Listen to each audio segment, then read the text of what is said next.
Burning rubber, tires screaming, engines go berserk. Pit stop precision like surgeons at work. Wheel to wheel, hands on the grip, no chill. Broadcast live, pacemaker keeping it real. Speed demons on the track, hearts racing with the sound. Slide tight in the curves, sparks flying off the ground. Victory's a beast, it don't come easy. Wheel to wheel racing, the grind stay greasy. 360 on the asphalt, danger a flirt. Every lap closer, the tires eating dirt. Peacemaker's lens, the hype ignites. Streaming the chaos under neon lights. Draft game strong, slingshot out the lane. Calculated risk deep in the veins. Checkered flags wave dreams on the brink. Fast decisions where you barely get to blink. Speed demons on the track, hearts racing with the sound. Slide tight in the curves, sparks flying off the ground. Victory's a beast, it don't come easy. Wheel to wheel racing, the grind stay greasy. On the asphalt, danger a flirt. Every lap closer, the tires eating dirt. Peacemaker's lens, the hype ignites. Streaming the chaos under neon lights. Draft game strong, slingshot out the lane. Calculated risk deep in the veins. Checker flags wave dreams on the brink. Fast decisions where you barely get to blink. Yeah. From amateurs to legends, it's all the same heat. One wrong move might sweep defeat. High octane stakes climb mile by mile. Peacemakers mic hot, adding flames to the style. Speed demons on the track, hearts racing with the sound. Slide tight in the curves, sparks flying off the ground. Victory's a beast, it don't come easy. Wheel to wheel racing, the grind stay greasy. Greasy, the grind stay greasy. The grind stay greasy. The grind stay greasy. The grind stay greasy. The grind stay greasy.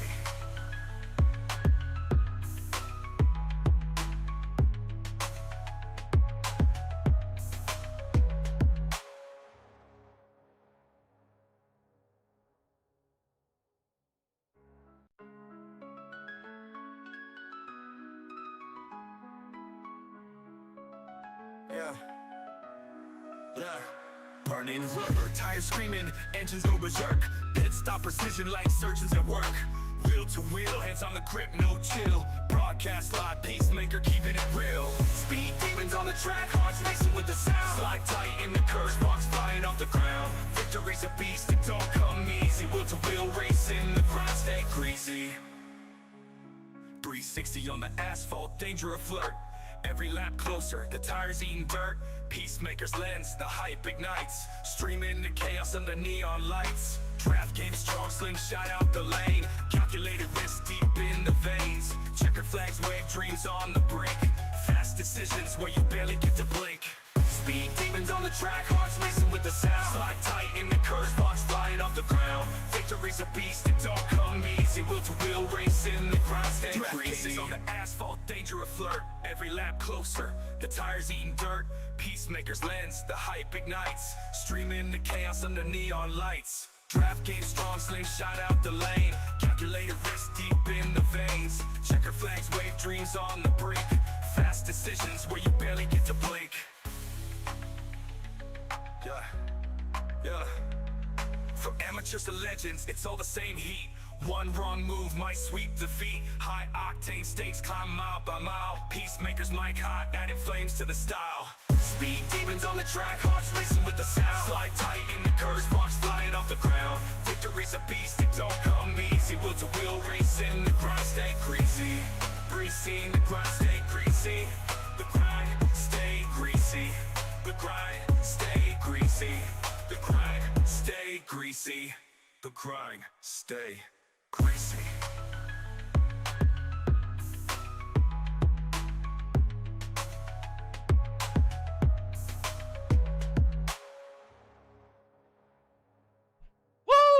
Ladies and gentlemen, boys and girls, welcome in as we get ready to rumble again here this evening.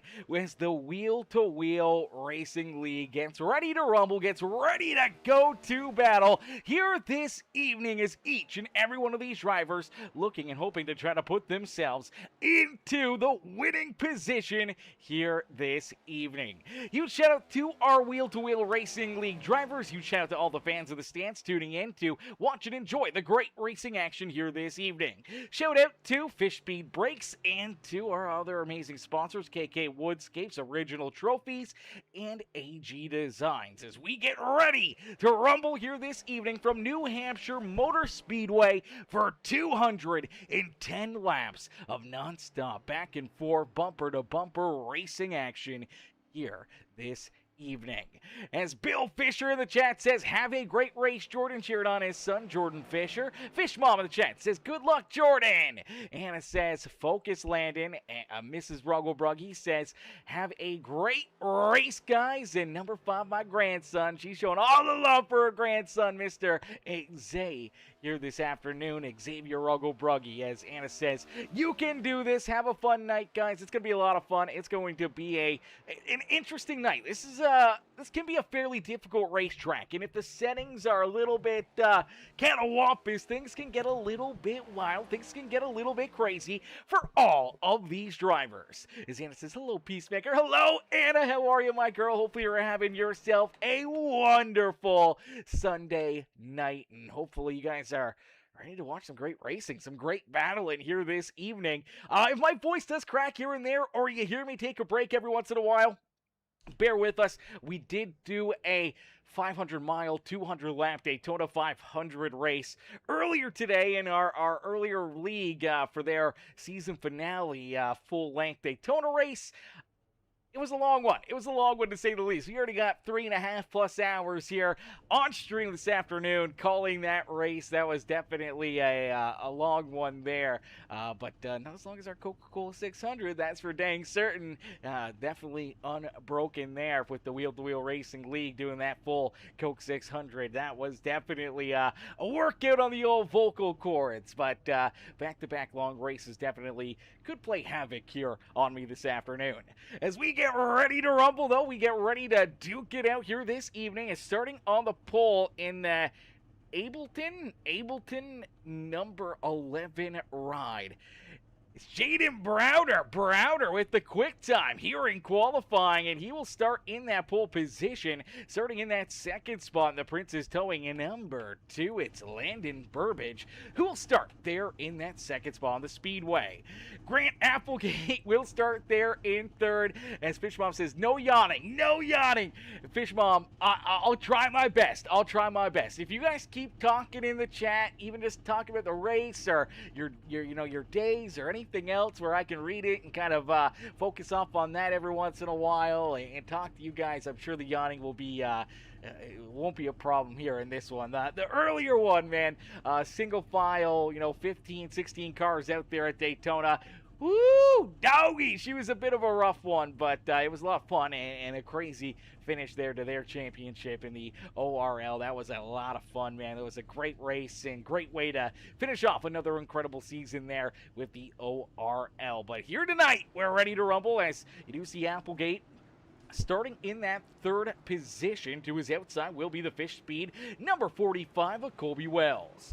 Starting in position number 5 in the 5 ride is the Raisin Canes machine of Xavier Rugglebruggy. To his outside in the Fish Speed number 27, it is Jack Bulty. Then starting in that 7th position in the number 24, it's Terrence Murphy, starting there in 7th. To his outside in the 15 ride, welcome back Mr. Blevins. Stephen Blevins will start there in 8th. Starting back in 9th in the Black Honey Barbershop, the number 23, it's Austin Thompson. To his outside in the Dr. Pepper, number 77, it's Caleb Holloman. Great to see Mr. Holler out there. I know last week was rough for him. Hopefully tonight a lot better for that Kroger number 60 ride, man. We always love seeing Holler out there and striving to do his best, as the 60 will start there in 11th. The Transformers number 8 of Trent Johns will start back in 12th with Joseph Smith, Logan Perriman, Joshua Nunez, Jordan Fisher there in 16th, Jason Bogart, Gary Rose, Lucian Thompson, welcome back in, is Lucian back there in 19th, Michael Durham Jr., Jaden Porter, Michael Ponder Jr., Ben Neitz, and then we do see Cooper Goodwin and Evan Stewart bringing up the back of the pack. 25 drivers duking it out here this evening, and there they go already. Oh no, heartbreaker out of the get-go for Xavier Ruggle-Broggy as Zay goes around at a corner number 2, and that's what we are going to see a lot of here this evening. That corner exit out of 2, out of 4. We're going to see a lot of cars going around, sometimes with help, sometimes just losing that rear end. And right here, gets a little help here. Okay, so the 45 runs into a little issue on corner exit here as he tries to poke his nose underneath the land. And Burbage pushing up the racetrack here. Has to roll the throttle to keep himself out of the fence. Even maybe catches a little bit of it. The 45 tries to avoid him, kind of tail tags the 5 ride, and then Zane's just trying to hang on to it. He tries to get checked up to avoid rolling into the rest of the oncoming traffic in the outside lane. Unfortunately, the 24 ride of Terrence Murphy could not get checked up in time. Terrence gets a big piece of him, heavy front end damage, big rear end damage for the 5 and the 24 ride, and unfortunately, that's where you do see the Raising Cane's machine kind of just get jacked up, turned around in our opening lap, our opening caution flag of the day. So the yellow flag flies early here this evening, and a tough start to the race for the Raising Cane's number 5 machine of Xavier Ruggle-Broggy here this evening. Let's take another look at it, because this is a big hit, man. This was a huge hit right here for Xavier as he exits the corner. You'll see the 45 right there, kind of avoid the 2. Unfortunately got a piece of the 5, and nowhere to go for Terrence Murphy through the back bumper there. Doesn't look like major damage, though, for the 5 ride, so that's great news, as it doesn't look like too much contact there or damage to his rear end. Not as much front-end damage as, you know, rear-end damage out there. So I think for Terrence Murphy, he got the worst end of that deal. Really heavy front-end contact there for him. But unfortunately, coming down pit road, Zay did earn a black flag here. Now, I'm not sure if this black flag will just keep at the tail end of the field anyways, or if, okay, it looks like it is gone. So it looks like he will start at the back of the pack anyways here. Unfortunately, he's already back there, so I mean, it's not really gonna hurt him too much. As Anna says, laugh out loud, Fish Mom, you know he's gonna be yawning in a couple minutes. Listen, Anna, listen, okay? No, we're not. No yawns, okay? If these guys keep up the intensity, the battling, the beating and banging, we'll be good to go. That's for certain. It says, glad you're back, Ryan. Yeah, we're glad that Mr. Haller's back out there, man. Never like to see a driver leave or, you know, have, you know, bad races back to back like he kind of has. And I get it. I mean, you kind of go through the ringer. At some point in time, you just kind of want to be hung up to dry after a while. And for Haller, I'm glad that he's jumped right back into the frying pan, ready to rock and roll, ready to fire off again here this evening. As Bird Dog, what's good, Bird Dog? Bird Dog in the chat says, let's go, Jordan. Fear the fish, he says. Fear the fish.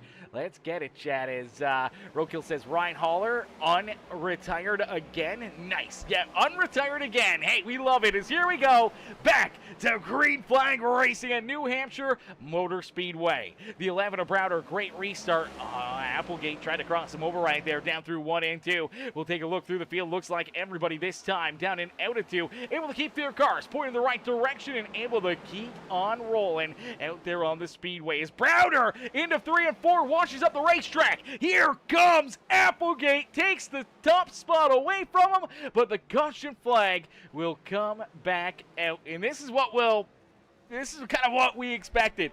We've had New Hampshire races that have went really good, but we've had quite a few New Hampshire races that go really bad, chat. So we could be in for a long haul here in this one as well, with a lot of yellow flags out there on the speedway. It's kind of like a Martinsville where one driver may back a corner up, another driver tries to drive it in deep, and unfortunately, they just kind of meet. They always tend to meet out there on the racetrack, and one driver gets ran over, the other driver drives through the guy in front of them, and unfortunately, that's where we see, you know, a lot of caution flags, that and drivers just kind of losing the rear end coming out of these corners, man. You get back onto the throttle a little too quick. That rear end steps out and around on you. Let's take a look here at Mr. Ponder, as it looks like he is 3 wide right here, but he's going to shoot it in there deep, and unfortunately, as he does, runs into the 74 ride of Jaden Porter. Both drivers get sideways.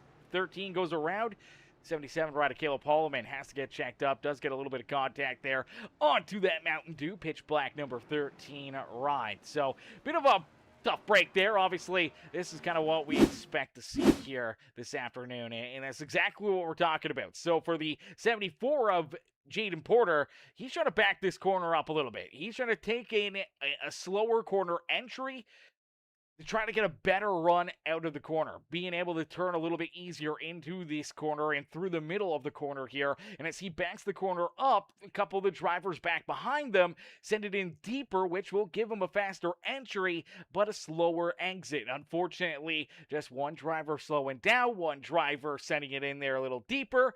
That's where they kind of meet in the middle, and unfortunately, this is the outcome, and we will see that quite a few times here this evening, and if it keeps on this route and this pace, then we will see that a lot here today, but hopefully not. Hopefully, I mean, we tend to see these guys kind of have a bunch of early caution flags, and then all of a sudden, you know, kind of after the first stage, second stage, it just gets super clean, and we see some really good green flag laps being laid down. Hopefully, it's more of the same here tonight, maybe even just a little sooner, and just seeing some really good, hard green flag laps being laid down. As Fish Mom says, Anna's always funny, man. She's always right there.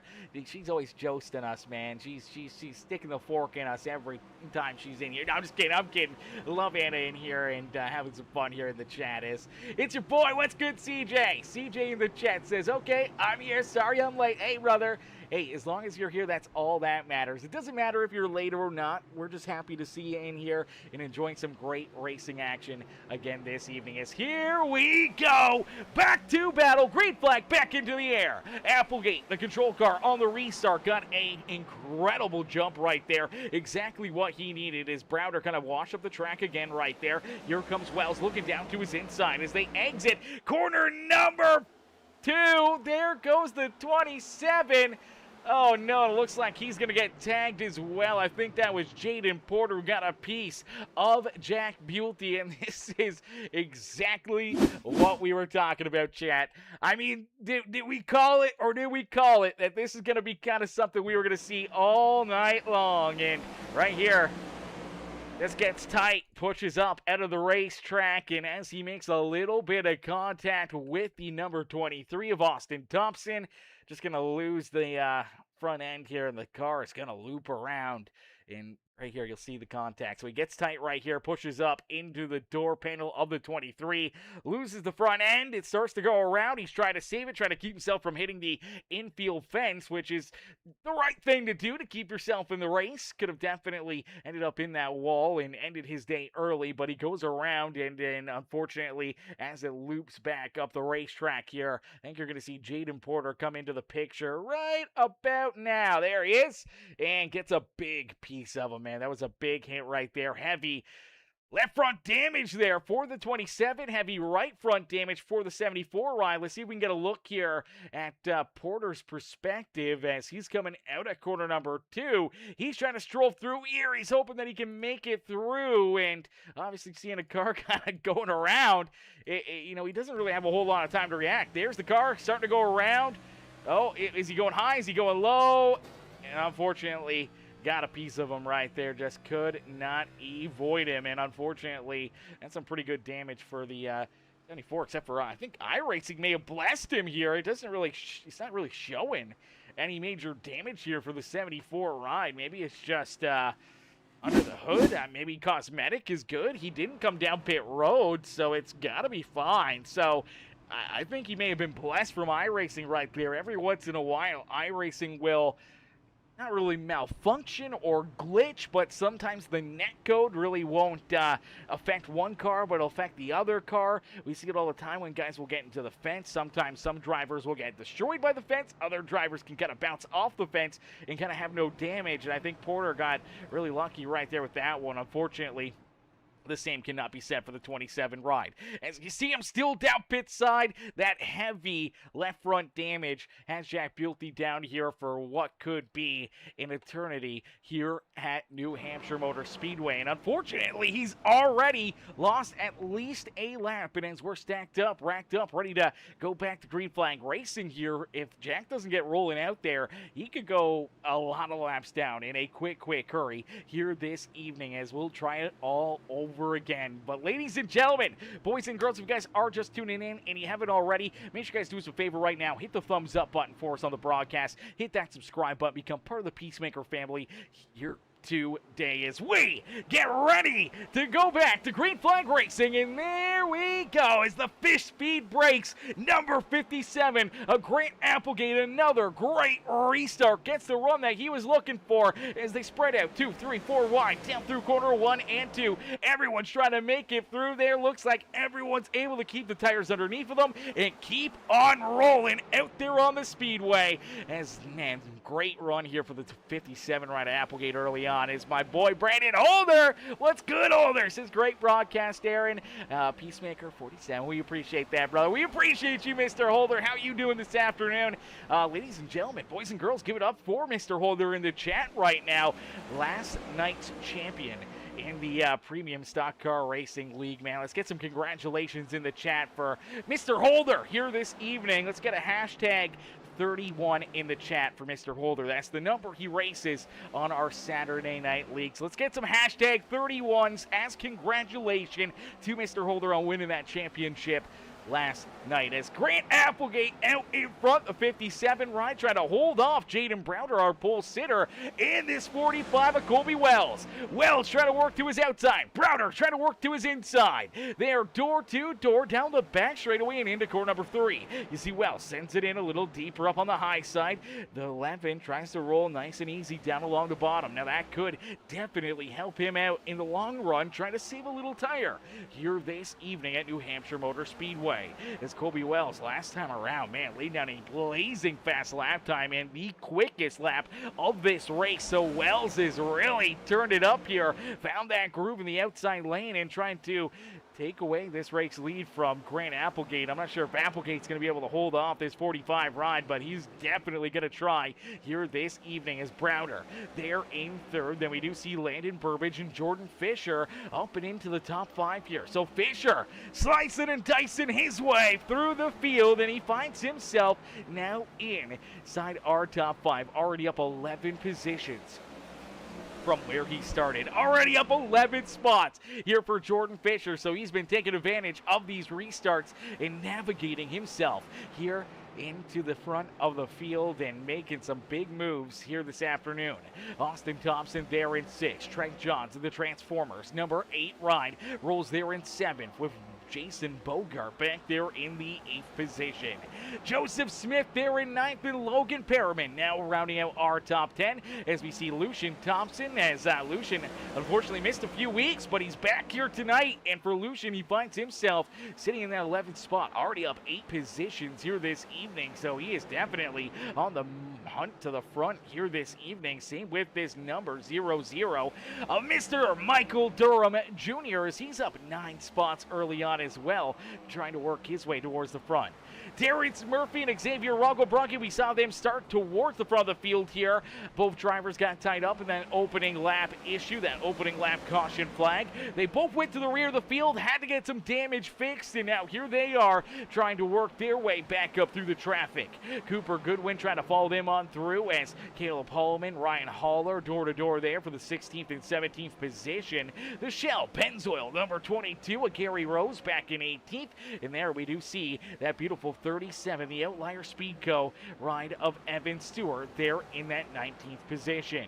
Ben Needis there in position number 20 with Stephen Blevins. Unfortunately, Stephen falling like a rock here in this race, down 13 spots to start this one. Unfortunately, going the wrong way there for the 15 ride.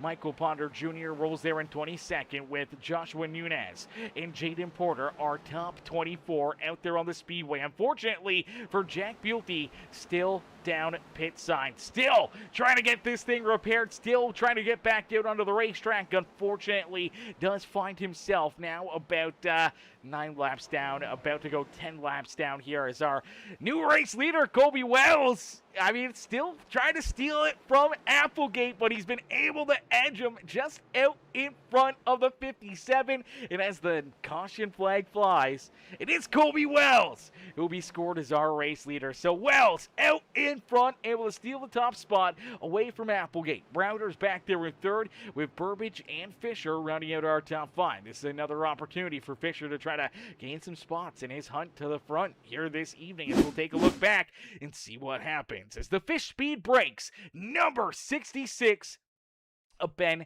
Needis here. Needis, unfortunately, looks like he may run into some issues here himself. Let's keep an eye on the 66. So corner exit at a 2 right here. Steps on the throttle. Unfortunately, a little bit too much, a little too quick. Rear end steps out and around on him. Goes for a slide there. Has to lock it down. And as he comes to a sideways stop there on the exit of corner number 2, the caution flag will fly. So a tough break there for the 66 machine, as that will send him to the back of the pack. Luckily enough, he was already fairly deep in the field, so he didn't lose a ton of track position, but still, you never want to put yourself into that position, and now we'll have to try to battle even harder to gain back those spots. As we do see a few drivers hit pit road, including Ben Needis. You'll see Evan Stewart down pit side. Looks like he's going to throw some tires on here. We're only 20 laps or so into this race with a lot of caution laps, so I mean, what are we, 10, 15 laps maybe of green flag racing? I mean, it's definitely a bit of a surprise to throw tires on this early, but obviously Evan Stewart going to try to run a little bit of different strategy, maybe try to save these tires for later in the race as a pair of scuffs that he can throw on and try to use to his advantage. So we'll see if maybe those tires can help advance him up and through the field and try to race his way up to the front of the pack. Obviously going to have to slice and dice his way through a lot of tough competition, as we'll get them all stacked up, racked up, ready to rock and roll, ready to get back after it again here this evening. As some of our big movers out there, man. Fisher sitting in that 5th position. He'll be right on the back bumper of Jaden Browder and Landon Burbage in our front row here. He'll be looking to make some big moves. You look a little deeper back there, Michael Durham Jr. just inside our top 10, ready to just outside the top 10, trying to work his way into it here. We'll see if he can try to make some moves to get around Logan Perriman and Smith. You do see, obviously, Terrence Murphy and Xavier Rongobroghi. They're trying to race their way back to the top 10. 2 fast cats here. We'll see if they can make some moves themselves and work their way up a little closer here back into the battle before the end of our first stage of the day. As our first stage will come to a close at the completion of lap number 50. So as lap 50 comes to a close, our caution lights will come back on and we will hand out some points to our top 10 for some good finishes in our first stage of the day. Lap 110 will be the end of our second stage of the evening. So virtually roughly about 50 and 50 laps, as we'll have a few laps under caution. It'll be a little longer than 50 laps there in that second stage. But here we go, back to battle. Wells, good restart. Good launch right there. Is there 3 wide back there behind him?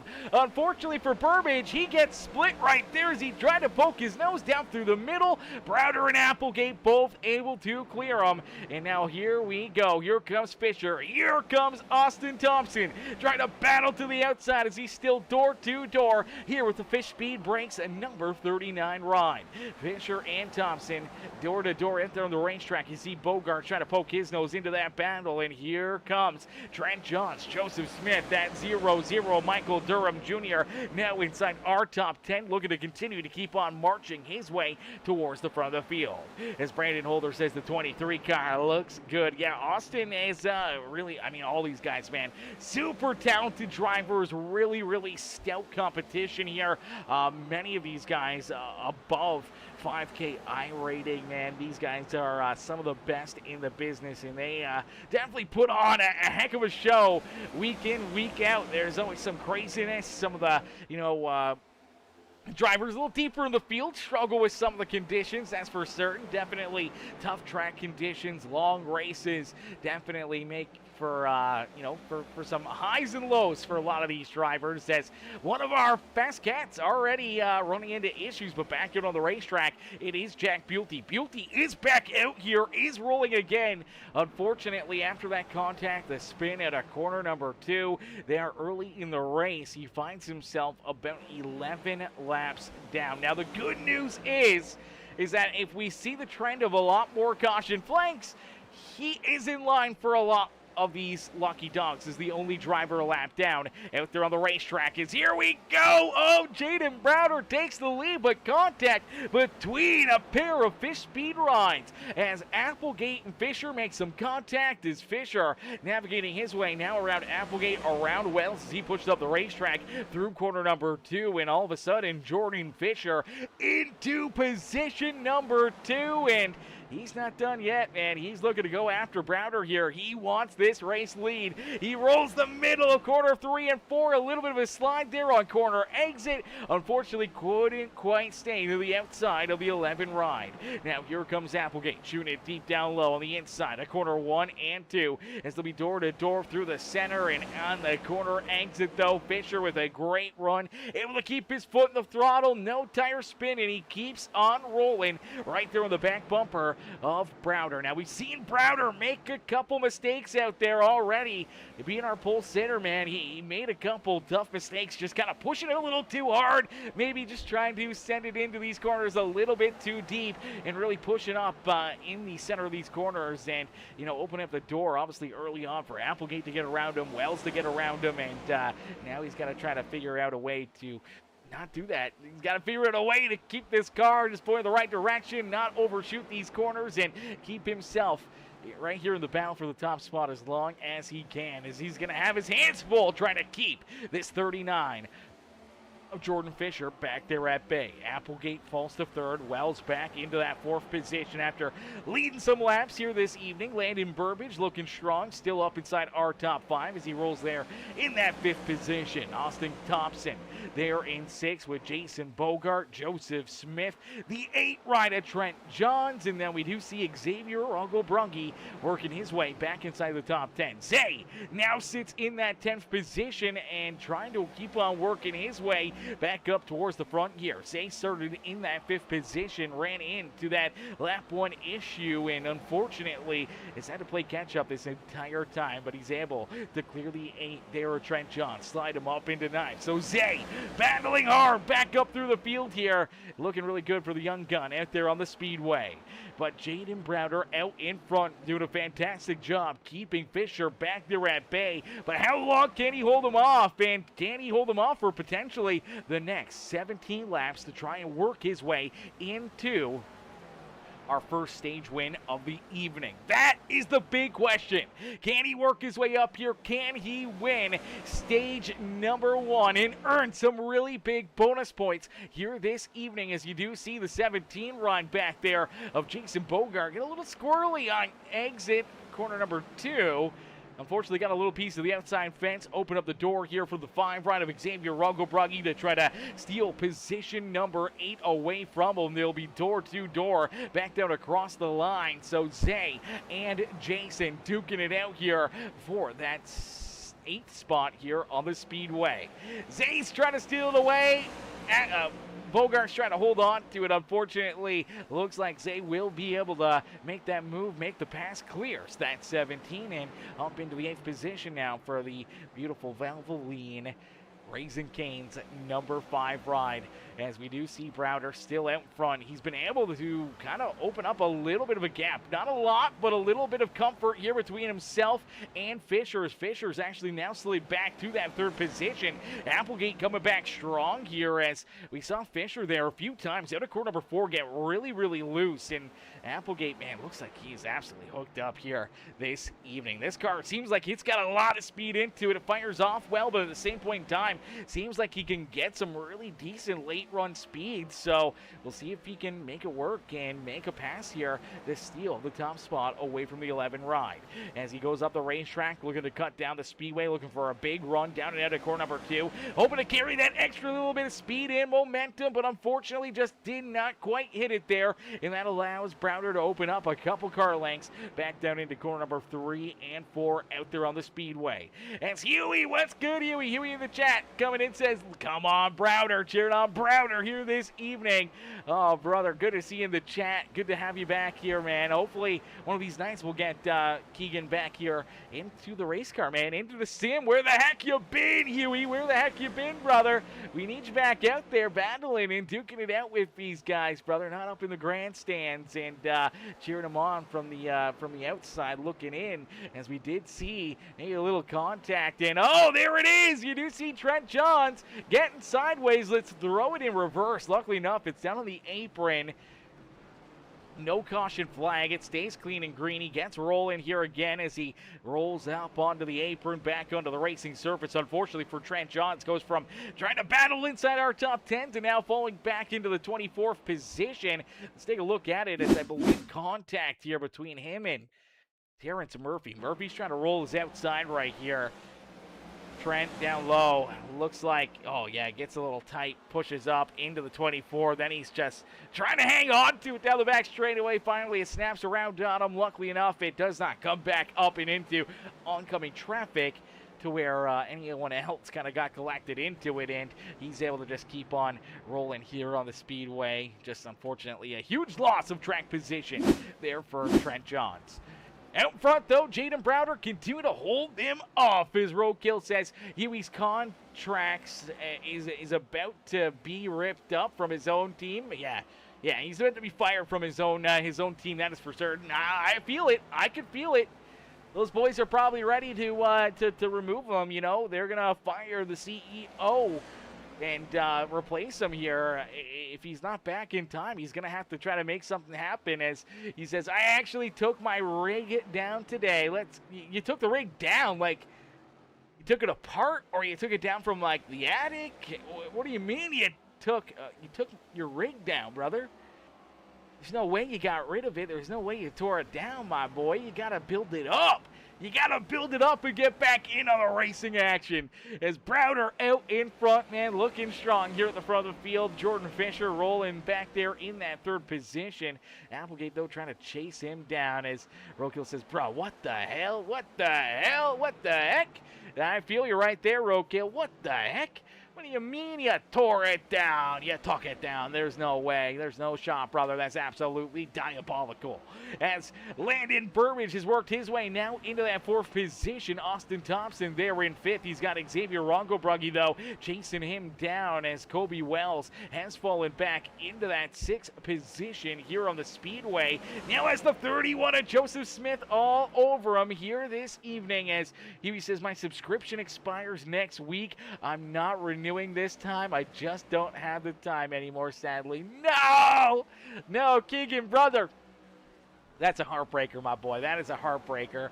Says, but I'll definitely still be around to watch. Hey, man, that's what we'd love to hear that. We'd love to hear that at least, but it's not the same, man. We always love seeing you out there on the racetrack, man. That 38 ride was always fun to watch, whether it was getting tore up or having good runs. Either way, it was always very, very enjoyable and great to see you out there on the speedway, man. Hopefully, maybe, come, wintertime, fall, anywhere around there. I mean, maybe you'll get back into it. Maybe you'll find that free time again and rejoin and kind of learn everything, get back into the fun and get back into it. I mean, luckily enough, if your subscription ends, you still own all the tracks and everything else, so you don't have to rebuy them or anything else. Just make sure you remember your password and everything there for that, because it's not having to have to buy all these tracks and cars and everything else all over again. Is my boy Rodney Stewart. What's good, Uncle Rodney? Rodney in the chat says, what up, Peacemaker? What up, Rodney? How are you, brother?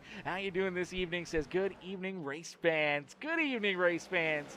Uncle Ronnie, always love having him in here as Roadkill says LHR going to have to be renamed LGR.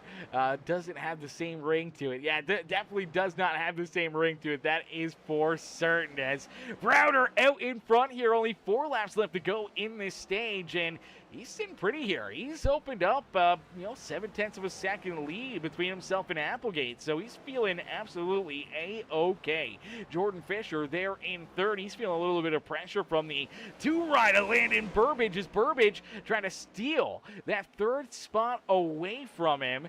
Xavier Rungelbrung, he's worked his way back up inside the top 5. I mean, you can see that Zay's got a hot rod here this evening, man, to be able to navigate his way up through the traffic here, all within the same stage that he went around and went to the rear of the field, having himself a strong showing so far here this evening. The Black Honey Barbershop, number 23 of Austin Thompson there in 6th, still trying to hold off Joseph Smith.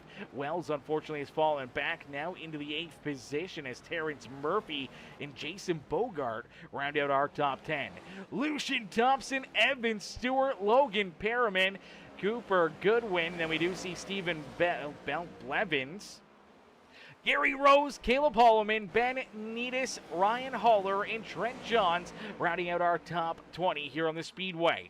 Jaden Porter's back in 21st with Joshua Nunez, Michael Ponder Jr., and unfortunately for the 0-0 of Michael Durham Jr., he's taking his car off the racetrack here. I believe he may have lost connection and unfortunately is no longer out there on the speedway. So that's a bit of a heartbreaker there for the 0-0 ride. Was having a pretty strong start to this race. Unfortunately now out of this one as Jaden Browder. We'll see our 49th lap get completed, man. This is the final lap of stage number 1. No pressure to the back bumper. Here are the 11 is Browder, nice and easy down the back straightaway here at New Hampshire Motor Speedway. The 11 ride will send it into corner number 3 and out of 4.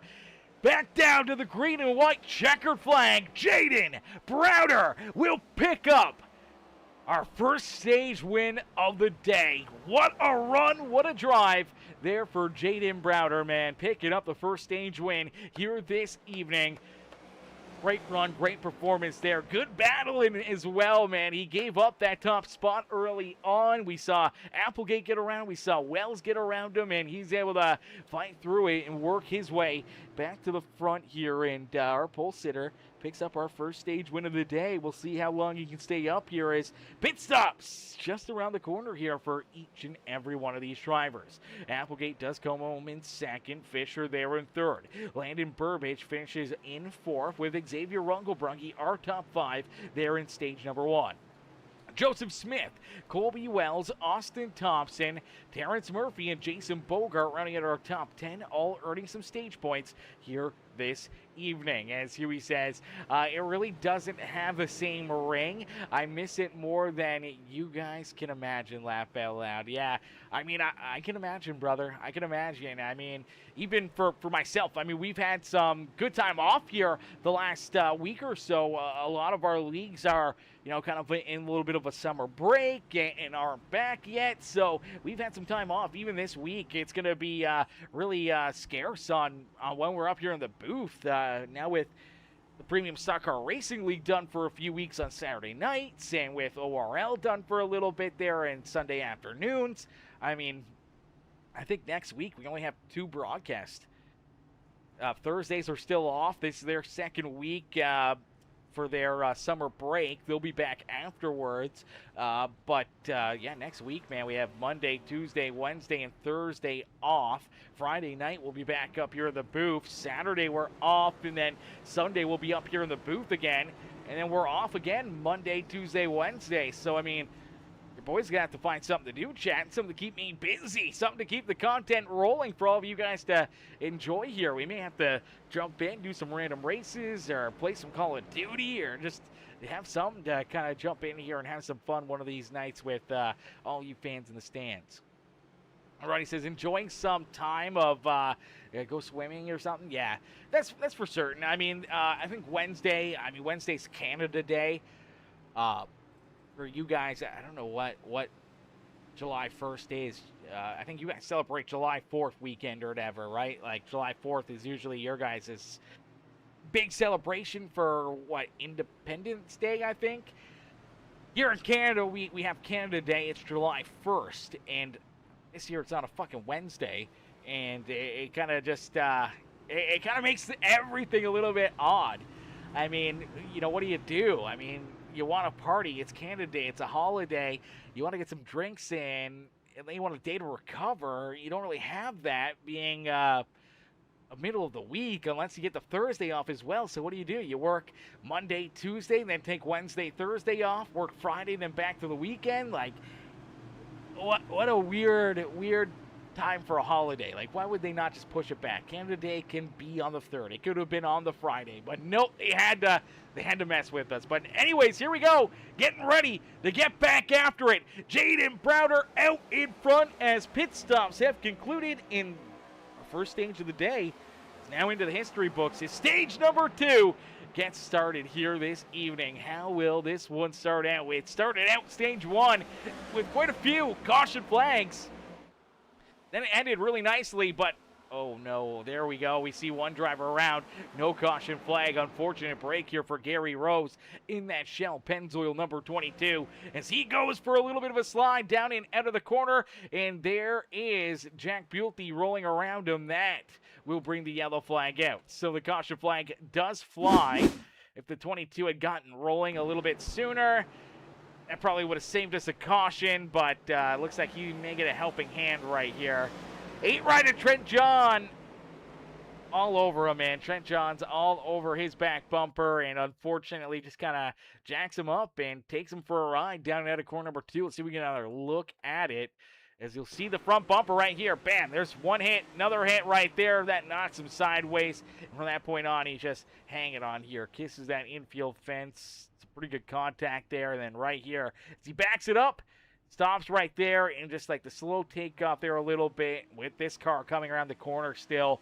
That's where the caution flag flies. If the 27 was with them or ahead of them there and not behind the pack, it would have stayed clean and green, which would have been great, but obviously it does not play out like that all the time. So the caution flag will come back out, and that will bring a couple more drivers down pit side. We do see Ryan Haller, Joshua Nunez down pit road. Looks like Jack Bulty's going to take his car back down pit side here. Now, I believe Jack should still be in line for the lucky dog. No, looks like the 35 rider, Cooper Goodwin, had lost the lap there throughout that run. So he did get a free pass right there. So I believe he went a lap down out on the caution pit stops there. I don't know what happened to the 35, but he lost the lap. He's going to get it back right there. That's a great break for Cooper to get himself back into the battle. Unfortunately for Jack, that was a big caution flag to try to bring him a little closer back into this one. Still needs a lot of yellows to try to get back there, but I mean, for right now, he's only 10 laps down. I mean, if you can get lucky, if we see, a good amount of yellows, and maybe he can take enough lucky dogs or wave around something to try to inch his way closer and closer back that lead lap. I mean, it's definitely not out of the question. It's definitely a possibility that we could see a pretty high amount of yellow flags here at New Hampshire. I mean, this is already caution flag number 5 now. 5 or 6? 6. Our 6th yellow, 5th for incident. Man, already in this race. I mean, that's a lot of yellows. That's a lot of cautions out there on the speedway. So, I mean, that definitely makes things that much tougher for each and every one of these drivers, man. A lot of yellows, a lot of time to kind of sit there and think about what you need to do or where you need to be.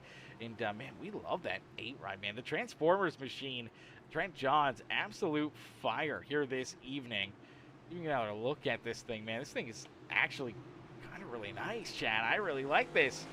I love that it's like the Transformer, like Optimus Prime, helmet on the M&M right there, and I believe the guy on the side also has it. This is a fire paint scheme, Chad. This is absolutely Awesome.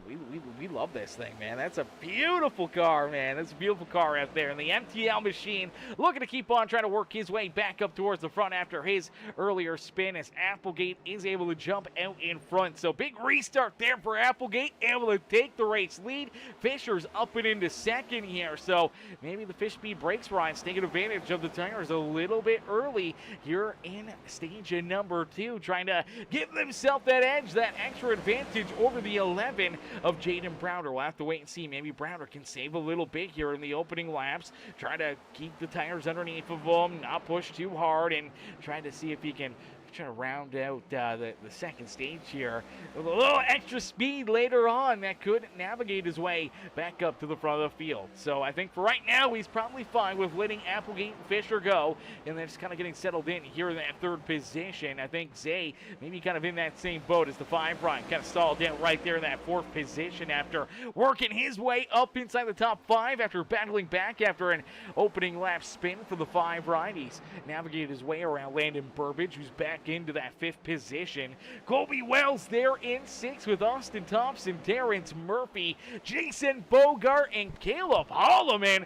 Holloman up inside our top 10, man. This is a great run for Caleb. We saw him get tied up early on with one of those spinners, but for the most part, the 77 has been pretty solid here this afternoon. And for the Dr. Pepper ride, open and trying to race his way up towards the front as we do see the 13 ride of Michael Potter Jr. sideways and up into the outside fence. No caution flag. It stays clean and green. Woo, doggy, we were real close to seeing our 7th yellow flag of the day as the 13 ride right here lose the rear end on corner exit. That's what we'll see here in New Hampshire. Luckily enough, Haller just misses him. And the 13 just keeps that car rolling. If he would have stopped probably another mile or two slower there, caution flag probably would have came out for that 13 ride. Luckily enough, he's able to keep it rolling, and that keeps us clean and green, and we love to see that as we're clicking the laps off now at a rapid pace as drivers kind of get a little bit more settled in here in stage number 2. Applegate out in front. He's feeling A-okay as he's got about that 0.67 gap here between himself and Jordan Fisher. You know, good old 6-7 right there between him and Fisher right now. Fisher is starting to feel that pressure again from Jaden Browder. Zay's right there ready to pounce. So is in Burbage in that Prince's Towing number 2 ride. But for Fisher, this time he doesn't have to navigate his way through a lot of traffic. Does not have to try to drive his way up through the field and try to make some big moves here to gain all that track position. So you're going to wonder if Fisher maybe a little bit more easy on the throttle right now as well, maybe saving a little bit more than what he was earlier, battling his way up through the field now that he's got this track position. Could be sitting pretty here on the speedway as Sure says, hi everyone, have a great race, drivers. How are you? Sure in the chat, showing the love here in this one. How are you?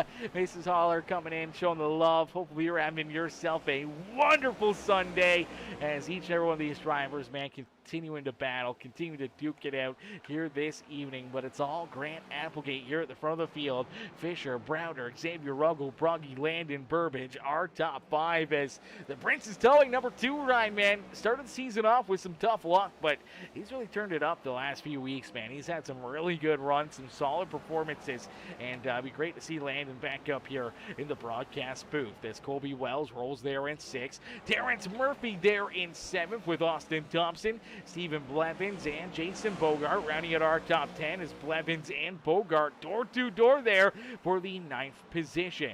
Lucian Thompson and Logan Perriman right there behind him trying to navigate their way to the top 10. So is an Evan Stewart who rolls there in 13th. And Trent Johns doing a pretty good job here, battling his way back up through the field. Obviously, contact there with the 22 ride. That's fun. Gary rolls around, obviously in contact you never like to see. But for Trent Johns, man, showing that he's got some pretty good pace out of this 8 ride. He was inside our top 10 before he ran into his issue, and he's trying to work his way back there.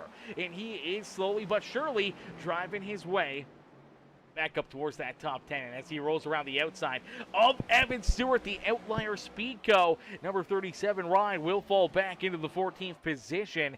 Gary Rose there in that 5th spot here on the Speedway, with Ben Needis there in 16th. And we do see Jaden Porter, Joshua Nunez, Caleb Holloman, Cooper Goodwin, Ryan Hollers there in 21st, and we do see Michael Ponder Jr. Joseph Smith also looks like he's ran into some issues as Jack Buelte still rolling out here on the Speedway. I believe Jack still, unfortunately, 10 laps down out there on the Speedway, but I believe for Joseph Smith, he has also lost connection here.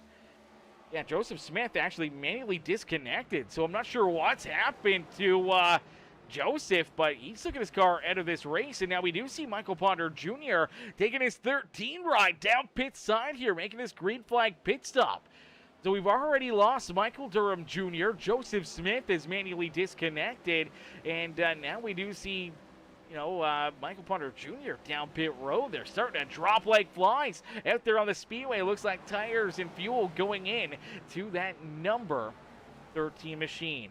As Anna says, hi, sure. They're showing the love. Anna says, I'm so glad Ryan decided to come back. Sure says, me too. I stay low on it, as you can tell. This league. Okay. All right. Hey, as long as he's here, as long as he's having fun, that's all that matters, man. If I was Holler, I'd jump into some of the different Discords, have some conversations with some of the other boys, just, shoot the shit, have some fun, enjoy your Sunday night, no matter what the outcome is, whether it's a top 10 run or, a 30th place finish, man, as long as it's a good time, some good laughs, and a good way to spend an afternoon, then we love to see him. We love to see him out there on the Speedway.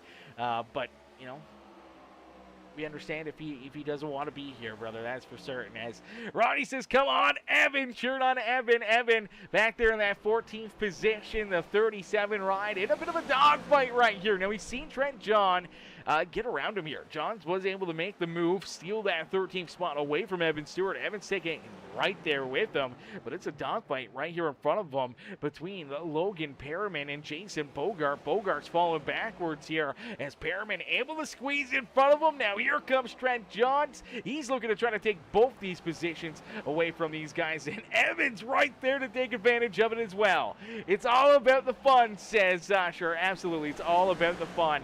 Ronnie says, I was telling Evan about Holler is awesome to the league. Yeah, Holler's a great addition to the league, man. He's awesome to have in here. He's a good, solid guy. He's a pretty chill dude, okay? I wish I had the meme there of Arthur with his hands in his pockets, or Kevin James from King of Queens or whatever, just a pretty chill guy. He's a pretty chill guy. He's a pretty cool guy, man. We like Holler. He's always been fun. He's always been good to the leagues, man. Whether it's this league or we saw him in our Saturday night leagues, man, he shows up. He puts on good runs, solid performances, man, and he's a really good guy to be able to cheer for out there on the Speedway. To want to see him, prevail and have good finishes and good performances out there on the racetrack. As Applegate out in front, he continues to lead the charge. Browder has worked his way back up and into second here, as we do see the caution flag fly. Where is Fisher? He's back in 7th. It may have been Fisher going for a loop-de-loop. Let's take a look here. He's door-to-door with Xavier, so already Browder was able to work his way around him. Now here's Zay down the front straightaway. He's clear of him, and then down into corner number 1. Looks like he gets in there. Oh, gets tight. Pushes up the racetrack, unfortunately, right there. Sideways enough on the racetrack that New Hampshire officials decide, hey, you know what? That is a caution flag, and they throw the yellow right there as the iRacing officials.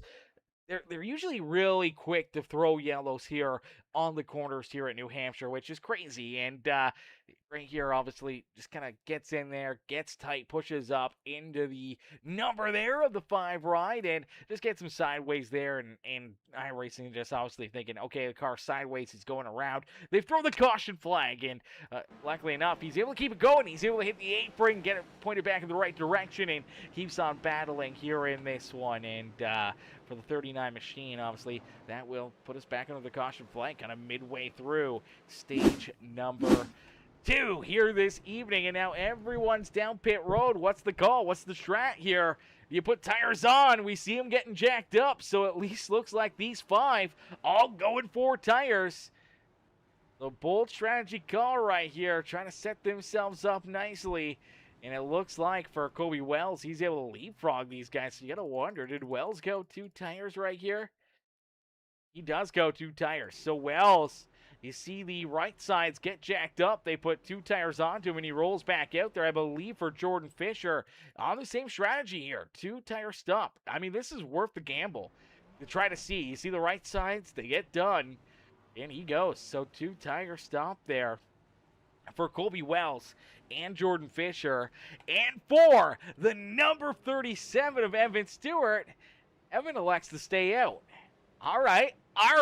This is an interesting call. This is an interesting call, as Sure says, oh, that's so nice. Very appreciated. He needs a boost. Hey, we're always here to build up the drivers and any of these competitors in the leagues, man. It's it's all about the brotherhood, the friends, and everyone just having a good time here. I know as much as these guys are competitive and they're battling hard, I mean, it's just tough.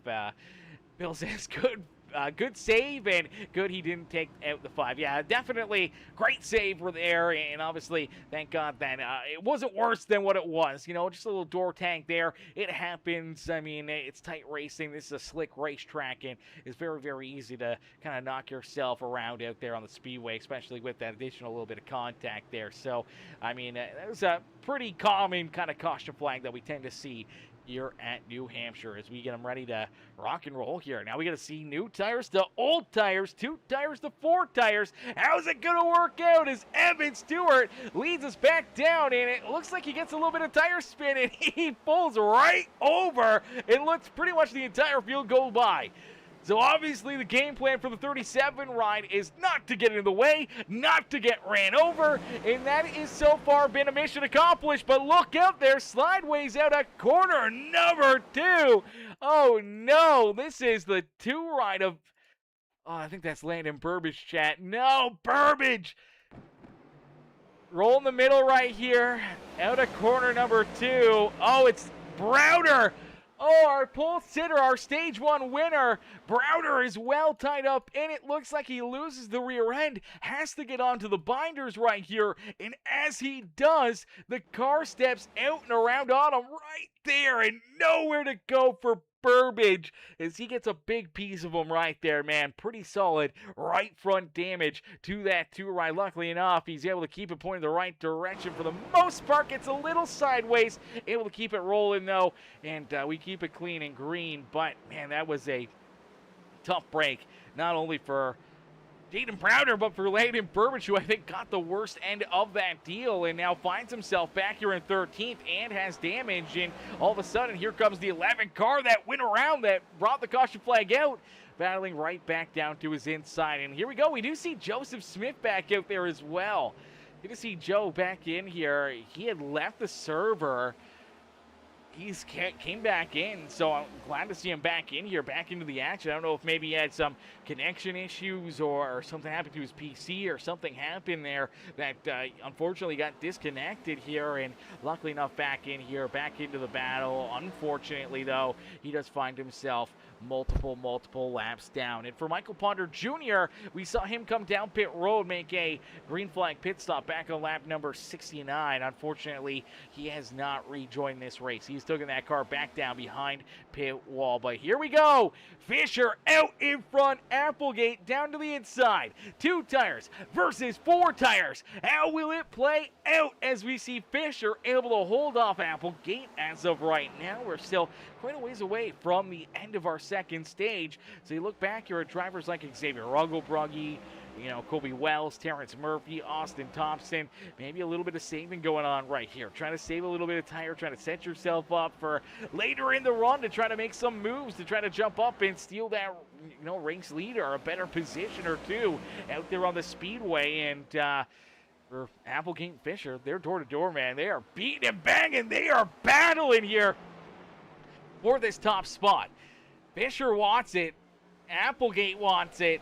Who is going to get it? It looks like maybe the 4 tires were just too much of a challenge here after, 3-4 laps of green flag racing, and Applegate finally able to work his way around him. So I think that worked out pretty dang nicely there for the 39 ride of Jordan Fisher. For right now, Kobe Wells hanging on to 4th here. I think this is a great picture of what you need to do in a late race caution flag situation. I mean, 2 tires seem to be working pretty solidly. I mean, if it's a green-white checkered or even like a 3 or 4 lap shootout here late in this race for either the stage or for potentially the race win, I mean, if everyone's coming down pit road, if they take 4, you may take 2. It may put you into that winning position. I think that's kind of what Fisher and Kobe Wells were trying to figure out right here. I think that was the main goal, is to kind of get a feel of what these cars are going to do and how they're going to feel out there on the 2-tire stop. And so far, it worked out nicely for them, but we do see the caution flag come back out. This one, I'm not 100% sure of what may have happened. Let's go to some of these drivers a little deeper in the field. Huh.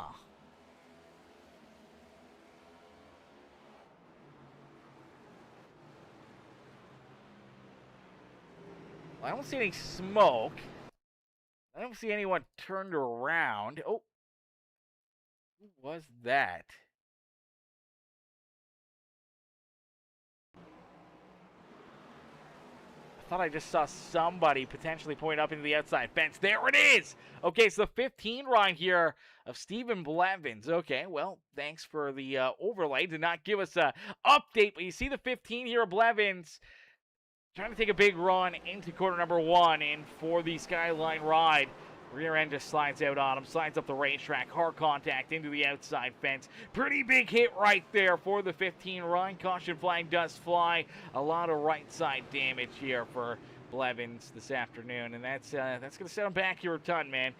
Great to see him back out there. I think he was off for a week or 2 here, but back out there tonight, and obviously tough conditions, tough racetrack, and right there just sent it in maybe a little bit too far, maybe adjusted the brake bias a little too much, and that car just locks up, goes for a slide into corner number 1. Hard contact into the outside fence, but he'll continue to keep on battling. We'll see how this plays out for him as we'll get them all stacked up, racked up, ready to get back after it, ready to get back to green flag racing. And to make matters worse, I believe for Blevins, did get a black flag down pit side. Now, I believe that may have been entering a closed pit lane or potentially just speeding down pit road. He will probably have to start at the rear of the field anyway, so it's not going to really affect his afternoon. But hopefully we'll see him get back out there, back into the battle here this evening as we get him stacked up, racked up, ready to get back after it. Is Applegate in the Red Bull number 57 ride, our race leader, the control car here on the restart. Jordan Fisher there in second. Will roll the inside lane as Applegate elected to use the outside here for control of this restart. Xavier Rogel-Brugge back there in third. Terrence Murphy navigating his way up and through the field here, and for the 24 ride, up inside the top 4 now here on the Speedway with Kobe Wells, Austin Thompson. Trent Johns back up inside the top 10, rolling there in 7th. Jason Bogart, Caleb Holloman, Ben Needis are top 10, as we did see a few more drivers hit pit road right here. We did see Jaden Browder, Logan Perriman, we saw Landon Burbage, Haller, Nunez, Blevins, obviously, and Cooper Goodwin all hit pit road there on lap number 88. And here we go. Back to battle as the 57 of Grant Applegate sees that green flag fly. The 57 gets a great launch, great jump right there, and quickly clears Fisher and trying to open up a bit of a gap here between himself and his Fish Speed Brakes teammate out there on the Speedway. As Xavier Rogel-Brugge trying to keep this 24 ride of Terrence Murphy back there at bay. Terrence sticking right there with him, door to door for position number 3 here on the Speedway. Zay just in front of him here, sends it in deep, clears him, but then here comes the 24. Looked like he was going to try to cross him over. Thought better of it there. Falls back in line there in that 4th position as we take a look deeper in the pack here. And drivers like Jaden Browder, Landon Burbage, they're trying to slice and dice their way back up through the field, trying to navigate their way back up towards our top 10. The 37 ride of Evan Stewart here. We saw Evan take tires early on in stage number 1. So I think he's trying to balance out the tires here in stage number 2. I got a sneaky suspicion that he's trying to take this gamble here of just trying to save an extra set for late in this race. And that could be a great idea. That could really work out into his favor later on here this evening. We'll have to wait and see. If we keep seeing these yellow flags and he doesn't lose a lap, then he should be in pretty good position to have that extra tire advantage later in this race. But for Applegate, Fisher, 1 and 2. Zay rolls there in third as they roll down the back straightaway here. Only 17 laps left to go in stage number 2, and Applegate's hoping that this time they can try to keep themselves 1 and 2 here and put these fish speed rides up and into the stage win here this evening. Terrence Murphy there in fourth. Zay, he's another fish speed driver that's hoping that he can get it done here in this stage as well. Austin Thompson, Kobe Wells, Jason Bogart, Trent Johns, Caleb Holloman, Lucian Thompson, all these drivers still battling out there on the speedway, trying to navigate their way towards the front here. Obviously for Trent Johns, back up into the 8th position here, man. This Transformers ride has shown some really good speed, especially on the short-term run. And honestly, that's kind of worked out nicely for him. We saw him have an issue there on the one restart where he went down to the apron, went from inside the top 10 to outside the top 20.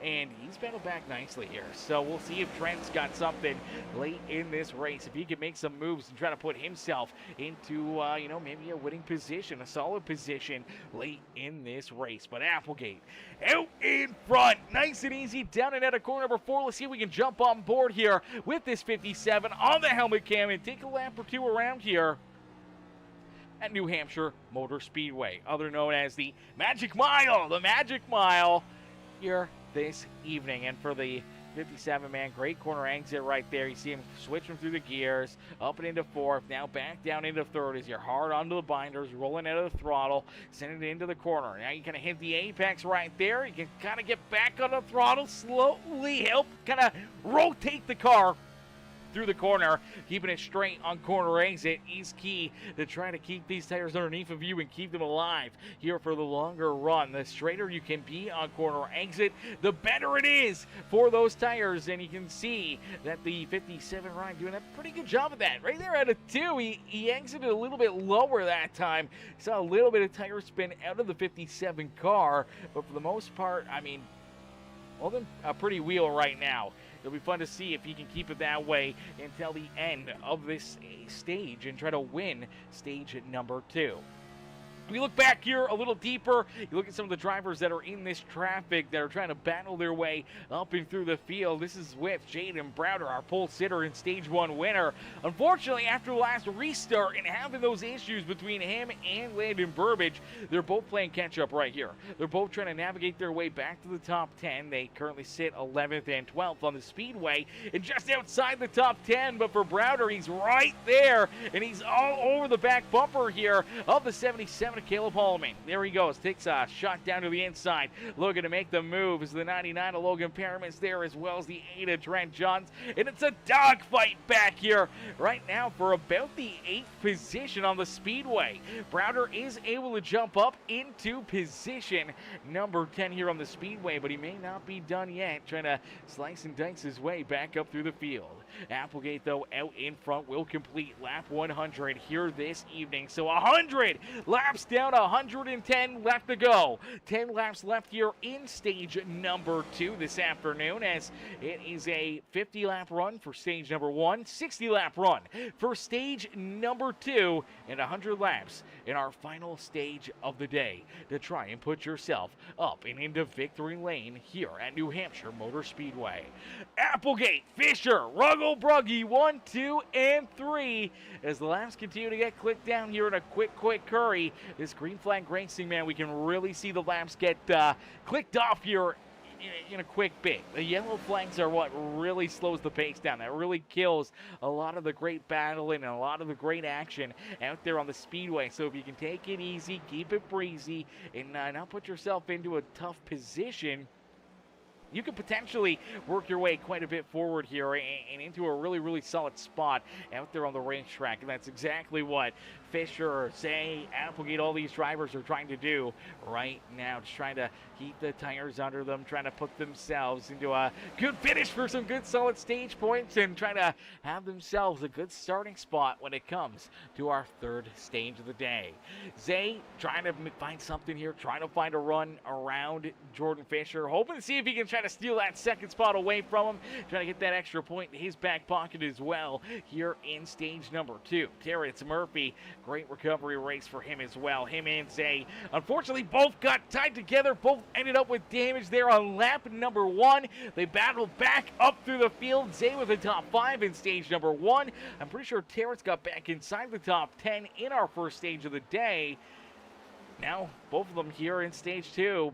In that third and fourth position, Xavier's looking for that second spot, and Terrence Murphy's right there ready to pounce if they get beaten and banging there for P2 on the speedway. Austin Thompson rolls there in that fifth position with Colby Wells, Jason Bogart, Jaden Browder, Trent Johns and Logan Perriman rounding out our top 10 as of right now. Landon Burbage has found his way back up into 11th. He's trying to gain at least one more spot, wanting to, get at least extra stage point here this evening for that Princess Towing number 2 ride. Just needs to gain that one more spot. He's got 5 more laps left to get it done here as Browder has battled nicely through the traffic here, up and into 7th.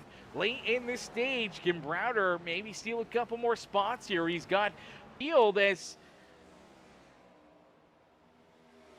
everyone battling hard here. Everyone's battling nicely. I don't know what in the world just happened there, but connection issues or something there. I don't know what that was. I thought for some reason that the system was crashing on us, or we lost the internet or something, but it looks like everything is good. So that was good. That was a close call. I wasn't sure what the heck was going on there. But nonetheless, we keep on battling as Grant Applegate out in front. 3 laps left to go here in this stage. And for that number 57 ride, he is looking absolutely fresh here, man. He is looking strong midway through this race. It's going to be tough to see, he's got about 1.6 seconds between himself and Xavier Rungo-Brugge. It'd be really cool to see these drivers have another, 20, 25 laps here on this run. I feel like Zay maybe has the best long-run car out there on the speedway between him and Jaden Browder. It's going to be really, really fun to see how this final stage gets played out. If there is some really good long green flag runs, look for the 5 ride, look for the 11 to kind of bounce back and be right there, duking it out for the race win here this evening as Applegate out in front has seen that race lead the last few laps. He's lost, a tenth or two every single lap, but unfortunately, time is running out here for Zay. Is back down across the line. They'll complete lap 109, and this is our final lap here of stage number 2. As again, another 10th off right there. Zay a 10th quicker than Applegate here late in this run and tracking down this 57 ride here towards the end of stage number 2. Unfortunately, he's just going to run out of time. So we might better just kind of sit back, relax, and let this one go. As Applegate out on corner number 4, back down and across the start-finish line. It's Grant Applegate in the Fish Speed Brakes Red Bull number 57, who will pick up our second stage win of the day.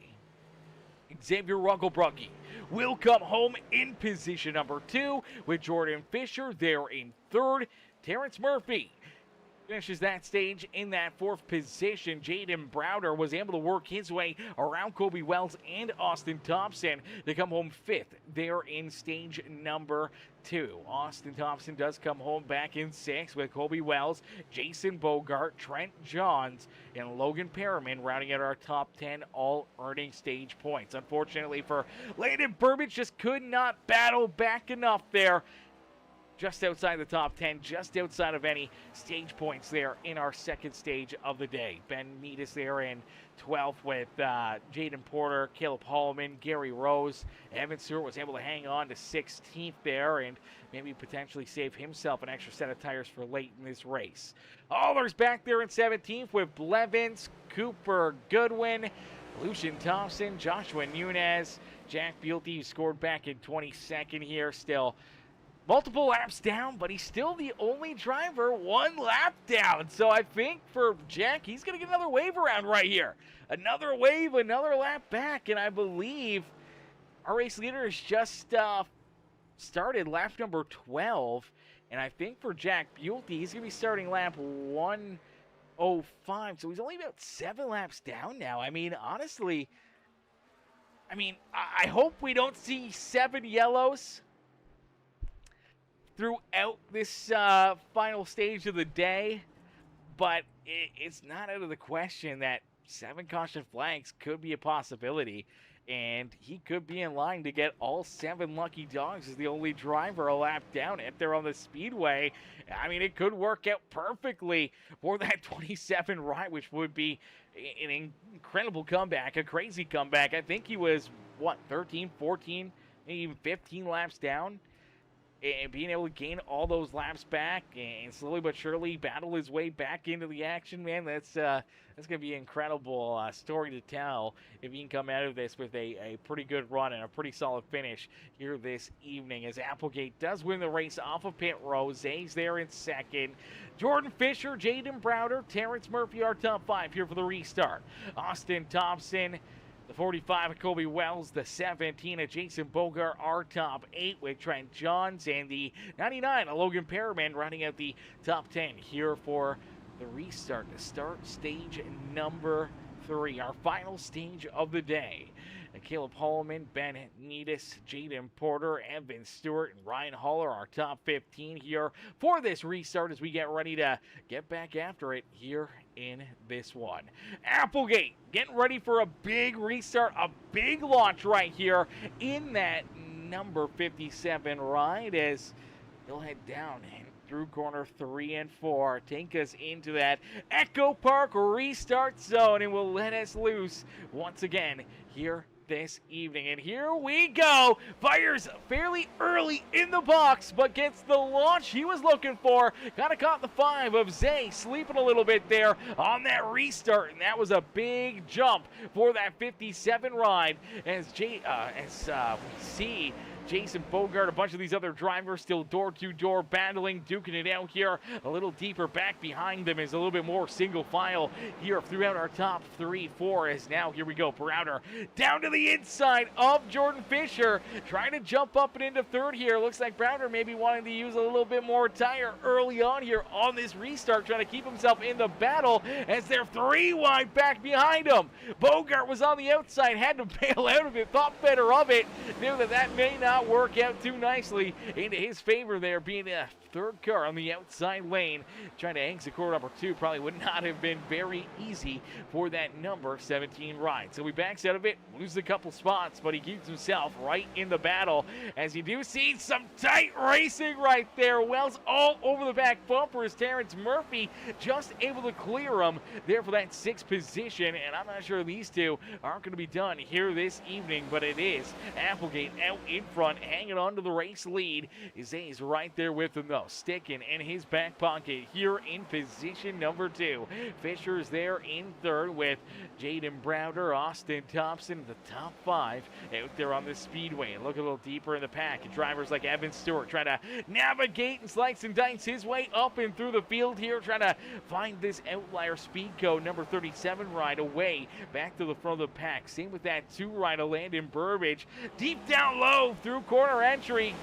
Hits his apex, gets a good run on exit.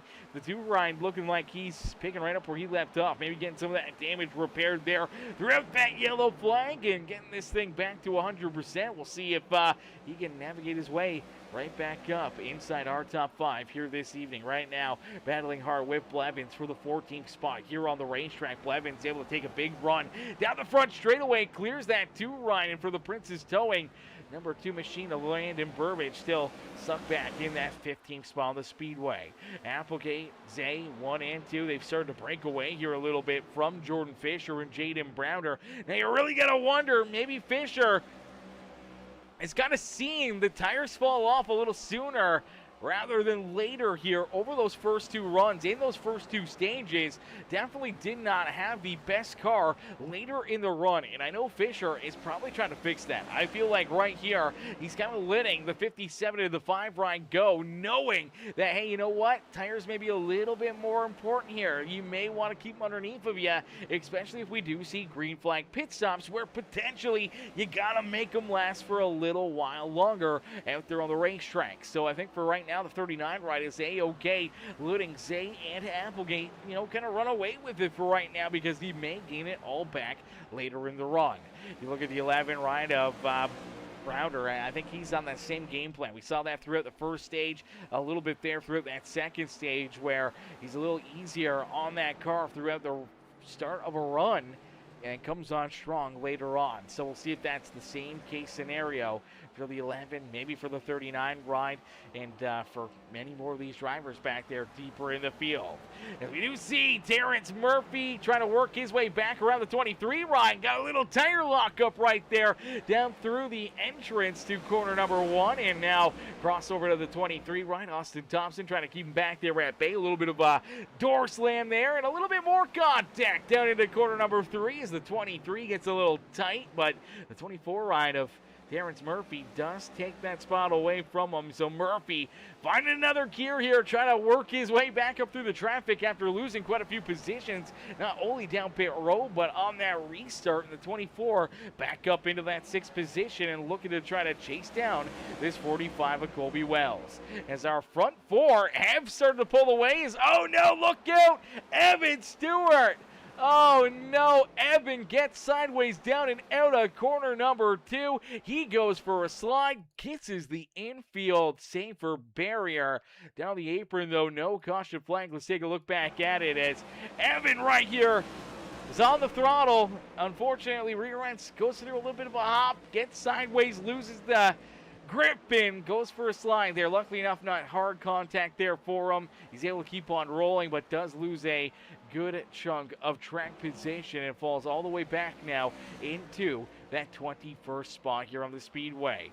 Applegate, though, out in front, hanging on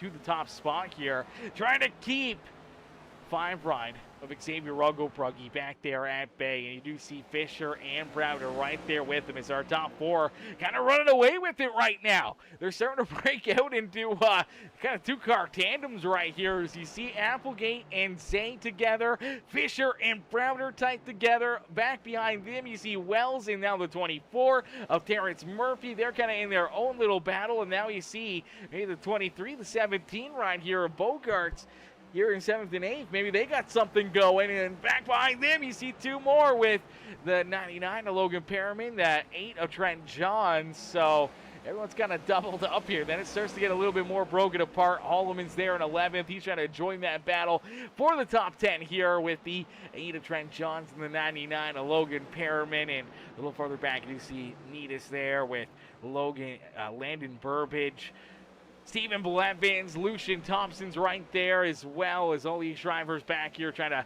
slice and dice their way up through the field. Unfortunately for Evan Stewart, though, man, he's going to have to try to find another gear here, try to work his way up through the traffic and try to find some magic here in our final stage of the day. Now having to gain a lot of extra track position out there on the Speedway.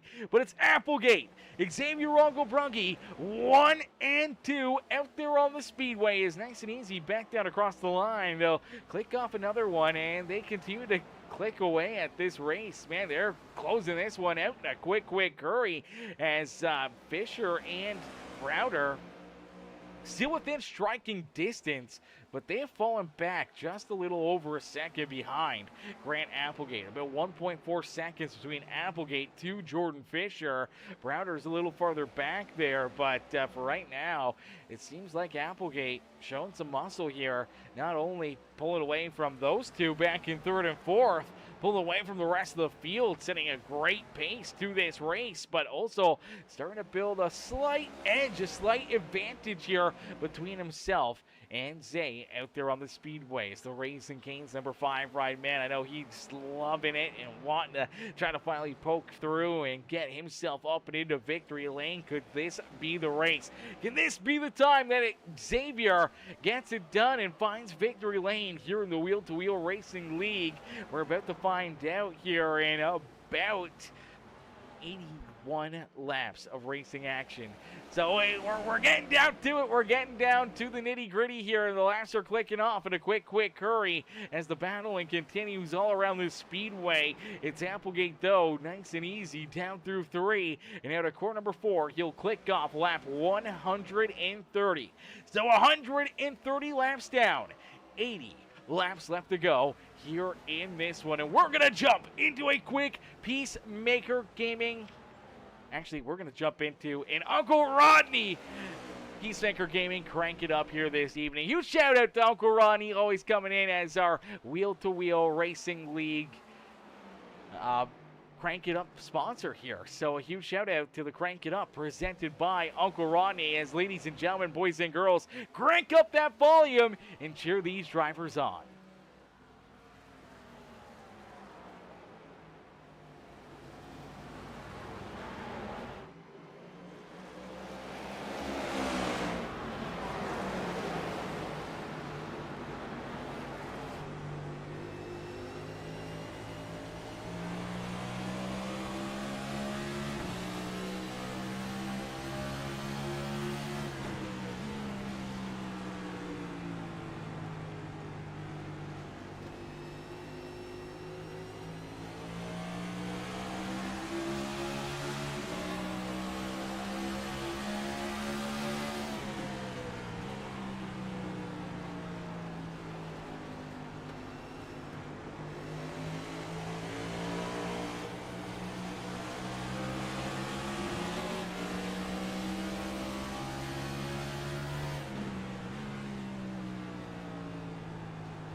Alrighty, ladies and gentlemen, boys and girls, give it up here for all these drivers is a wonderful Crank It Up session presented by Uncle Rodney here this evening as the Crank It Up again here this evening, powered by Mr. Rodney Stewart, our boy Uncle Rodney, coming in, showing the love, always showing the support, man. We got to show the support there to him with the Crank It Ups here in these races. And for right now, I mean, for these drivers, man, some good, clean green flag laps. These guys putting together a heck of a show here for us, and luckily enough, the caution flag curse didn't really continue there for the yellows, but it works for me saying the word yellow, that's for certain. All right, caution flag flies.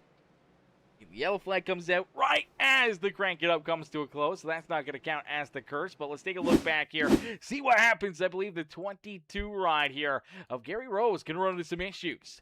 So keep an eye on the Pennzoil, number 22, as he's exiting corner number 4. Gets a little tight. I think he felt like he may be washing up in towards that outside fence. He's got to get checked up. Unfortunately, Cooper Goodwin does not realize it. He gets a little bit loose. See the flames come out there of that tailpipe. And unfortunately, as he's rolling out of throttle, trying to keep himself out of the fence, the 35 ride gets a big piece of him, hooks him down the racetrack, and he ends up hard down into the infield fence. Look at that thing take off, man. Up and into the air, bouncing down the front straightaway, pointing the wrong direction, and comes to a stop. That's where the caution flag gets displayed, and there it is. The official maybe a little slow on that one, actually. I thought that would have came out a whole lot quicker, especially with our race leaders not too far away there as well, but luckily enough, everyone else is able to avoid getting tied up in it. No additional contact, and everyone now gets a chance to hit pit road under the caution flag, not having to worry about, green flag stops. I think they were really close to starting to see potentially more and more green flag pit stops here this evening. We did see the 77 rider, Caleb Haldeman, down pit side, did make a green flag stop here. He's looking for the wave around or the lucky dog to try to get a lap back out there on the speedway, and I think he is going to get it. So the 77 ride should be back on the lead lap. Unfortunately, that's going to set him back here on the fuel strategy and tire strategy. That's going to kind of put him a little bit behind the 8-ball now, and definitely going to lose a lot of track position here for the Dr. Pepper ride as well. So a bit of a tough break for the 77, and there it is. There's the wave. He's able to get the free pass and back on the lead lap here this evening as we'll get them all ready to rock and roll, ready to get back after it, ready to get back to battling here today from the beautiful New Hampshire Motor Speedway. Woo! All right, so we saw some craziness early. Now we're starting to get a little later into this race. Do we see it stay clean and green, or do we see some of the chaos and mayhem start to unfold here? As the pressure's starting to rise, we're getting closer to the checkered flag. Everyone knows time is running out. If you've ran into issues, if you've had problems, your time to shine here is starting to get a little dimmer and dimmer. So you may want to flip that switch, turn it on, and try to battle your way and push your way up to the front of the field. In doing so, can cause some chaos along the way. So let's see how this one gets played out as here we go down through the Echo Park restart zone. A little bit of a stack up. A couple drivers trying to jump that start, trying to time it perfectly. Unfortunately, couldn't quite get it. And now you do see door-to-door, Browder and Fisher again side by side there for position number 3. And now here we go. Good run, good exit at a corner number 2 there for Fisher. He tries to get to that left rear quarter panel, the 5 ride of Xavier Rugglebrugge. Rugglebrugge pushes up the racetrack right there through corner number 3 and 4, but enough that he's able to hold off that number 39 right now. We do see, I thought that was Kobe Wells right there, coming up limp into the corner, and now we do see the caution flag come back out as Landon Burbage goes around. Oh no, Burbage back there deeper in the field had made additional pit stop, trying to still get some of that damage from earlier repaired, and unfortunately we'll now get a lot more damage here. Let's take a look back and see what happens. This does bring out our caution flag again, and unfortunately here just gonna roll in the inside lane. I don't know if Ben Neal, this is about the 14th 15th position. He's on the apron trying to get a good exit. No, he just loses the rear end right there. Rear end goes around, kisses the infield fence. Actually doesn't end up with more damage. Still quite a bit of front end damage to that number 2 ride. Looks like he's gotten back into somebody else again here. Maybe on one of those restarts. Maybe drove into the car in front of him. Nonetheless here for Burbage, this is just kind of what happens here, man. Fresh tires.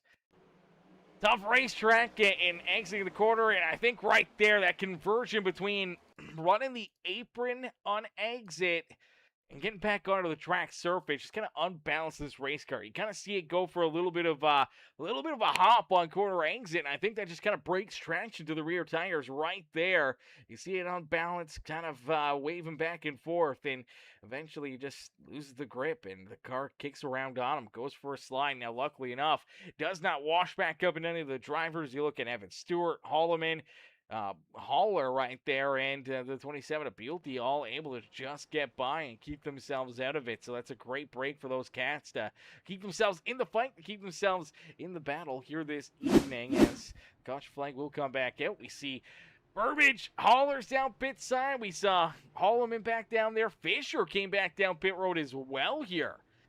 Jordan Fisher, off-schedule pit stop right here. Went down pit road on lap 155. Everyone else was down pit side on lap 150. Fisher comes down pit road. This is an interesting strategy call for the 39 ride. We'll see how this one plays out for him, as he's going to have to try to navigate his way back up through the field here, as he's right back to where he started in that 16th position here this evening. We'll have to try to race his way through all the traffic here again, and I believe Jaden Browder went with him here. Browder also down pit side there on 155, lap 155, and we're going to see both of them have to try to work their way through the field. Now, obviously, we only have, what, a lap? Maybe a lap and a half of green flag racing right there. So really, not a lot of time to burn through tires or anything else. So I don't see a huge advantage tire-wise. Maybe fuel-wise. Maybe that's the big lurking question here for a bunch of these drivers back here deeper in the field. And if that's the case, I mean, if fuel does become an issue, if fuel becomes, you know, somewhat of a problem here for a few of these drivers, I mean, this could play perfectly into the hands to drivers like Browder, Fisher. Even you look at Caleb Holloman or Evan Stewart, Burbage here. That could work perfectly for them, or even Ryan Hauler, who was back down pit road on lap 156. That's going to give him an additional lap here of fuel into his tank that could really help him out here, trying to get a good finish here this evening. So here we go. Green flag back out into the air. 57 ride, big jump, great launch once again, and now door-to-door here for Austin Thompson and Xavier Rongo-Brongi.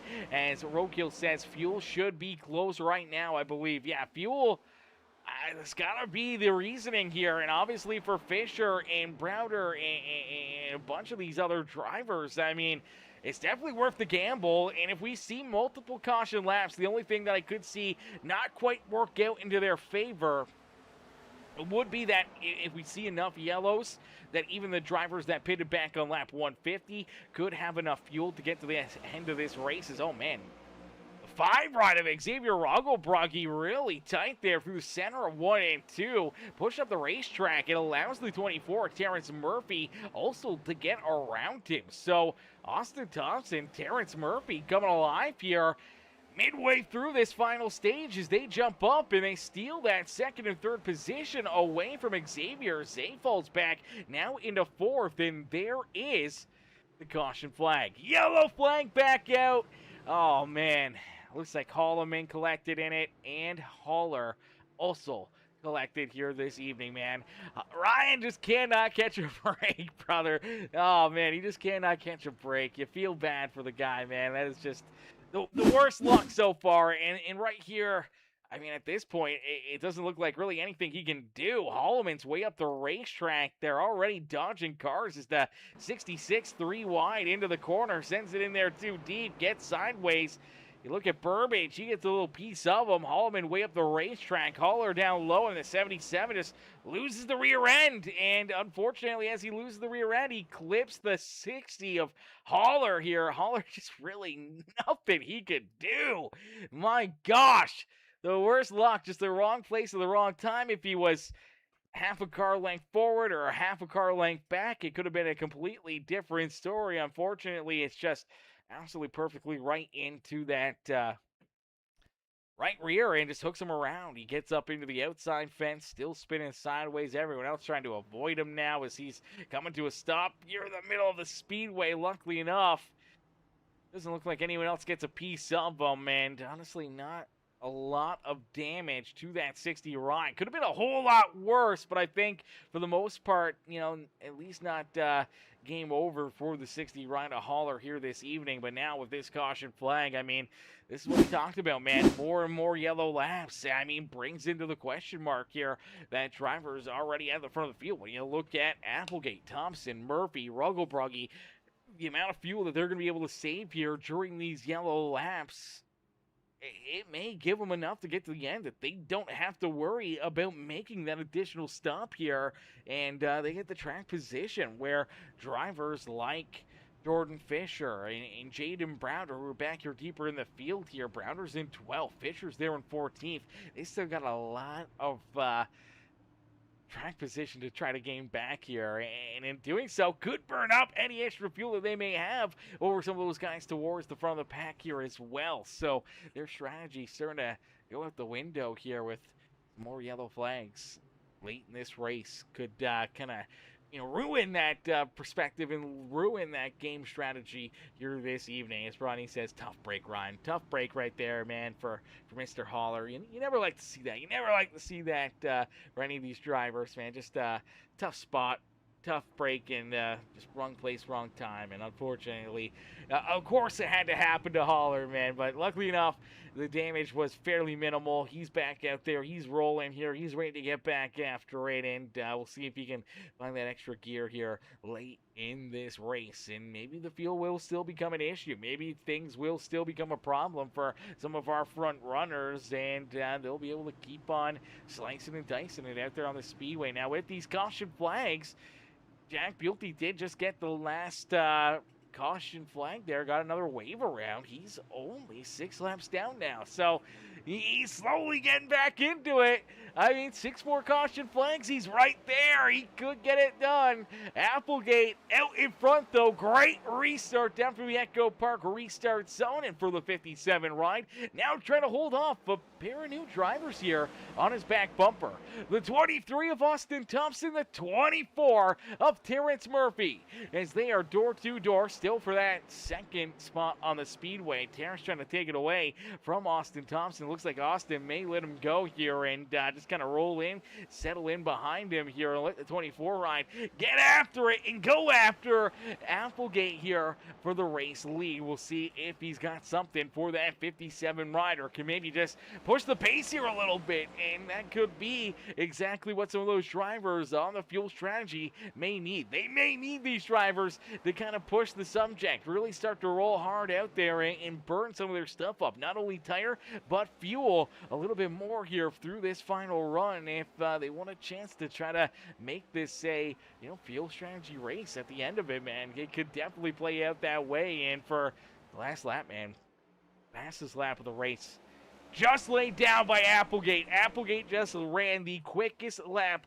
not only of his race, but of the entire race. We also saw Terrence Murphy, Lucian Thompson, and Stephen Blevins all lay down their quick times there the last time around. So these guys are on it. They are pushing hard. They are running some incredible laps here and trying to work their way up towards the front of the field. And I mean, for Applegate, man, that was a really quick lap. And oh baby, yellow flag is back out.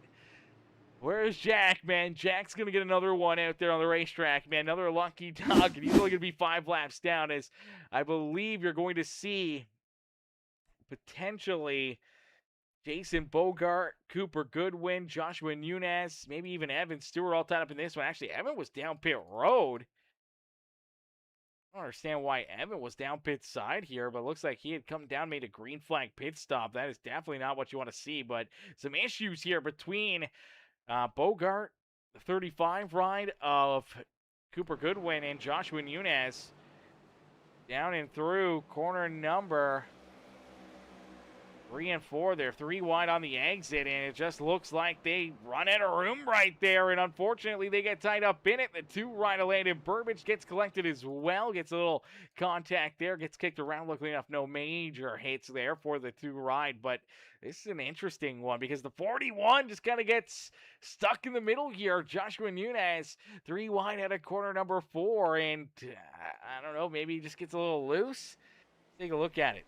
So here they are out of 4, and yeah, I don't know, maybe he just saw the 17 up against the fence. Maybe he thought maybe the 17 would come off the wall a little bit more. He just kind of moves hard to the left right there. Hooks the 35 ride, which spins him up and into the 17. That shoots Bogart's around. Bogart ends up making a big hit there. Big contact into that infield fence. 35-41, they get back together. The 2 ride goes around there, just trying to avoid it. No major contact there for him, and I believe no one else gets a piece of him. Oh, that was a close call between him and Holloman, man. Holloman was sending it through there. I don't even know if Holloman ever even hit the brake pedal or not here. Let's take a look at the 77 ride because he came flying through here. Okay, lit off a little bit right there. And sees the 2, and whew. Luckily enough, Burbage did not keep going up the racetrack right there. That could have been game over for both the 2 and the 77. Luckily enough, they avoid contact and able to keep themselves in the battle here this evening. But another caution flag and another wave around here, I do believe, to the 67 ride of Jack Buelte. He's only 5 laps down now up there on the racetrack. Unfortunately, though, Evan Stewart did lose a lap throughout that run, so he is in line for the next lucky dog, the next caution that does fly. The free pass should go to the 37 machine, so that's a heartbreaker there for Jack, as he needed about 5 more yellows to get back on the lead lap. Now he's going to need 6 again to try to get back into it, with the 37 also losing a lap out there on the racetrack. But here we go. Our race leader, Mr. Applegate, ready for another big restart, another big launch. He's all over the official iRacing pace car, ready to get back after it. And there we go, down through that Echo Park restart zone. Gets another great launch, another good restart. And you see that 23 ride. Austin Thompson now trying to battle here underneath the 24. See if he can try to maybe steal that second spot. Back away from Terrence Murphy as they're door to door. All down and out of corner number 2. Everyone's able to keep themselves pointed the right direction as Applegate continues to lead the way here. He's been out in front. He's led a ton of laps here this evening, and I think maybe not the fastest car at times, but he's played his cards right, and he sits here at the front of the pack and in a great position late in this one. We'll see if he can try to navigate his way to the front of the field here. We do see Zay continue to kind of fall back, and here comes Jordan Fisher, but oh, there goes the 23 of Austin Thompson. Austin goes around, caution flag is out. Oh, heartbreaker here. Thompson was having himself a great run this afternoon, and unfortunately, he goes around, man. This is a heartbreaker for him. That's a loss of a lot of track position. Now, he still has some time. There's still, just around 40 laps left to go in this race, as he's battling hard, trying to stay door to door here with that 24, even trying to take that second spot away from him and just lose the rear end. Getting on the throttle a little too hard there at a corner number 2, and the rear end snaps out around on him. Luckily enough, he's able to get onto the binders and checked up in time to avoid any major contact with the infield safer barrier, getting ran over from any other driver, and for the most part, the car is clean, still in one piece, so we'll see if he can try to battle his way back up through there and, get a good solid run still on the day. As Bill Fisher says, keep moving up, Jordan. Jordan is definitely moving up, and now we do see, all right, maybe that strategy is going to play out nicely here as Applegate is going to come down pit road here. Let's go back to the live. We see Applegate down pit road. Same with the 24, Terrence Murphy. Austin Thompson hits his pit stall. Logan Perriman, Jason Bogart, Cooper Goodwin, all down pit lane here.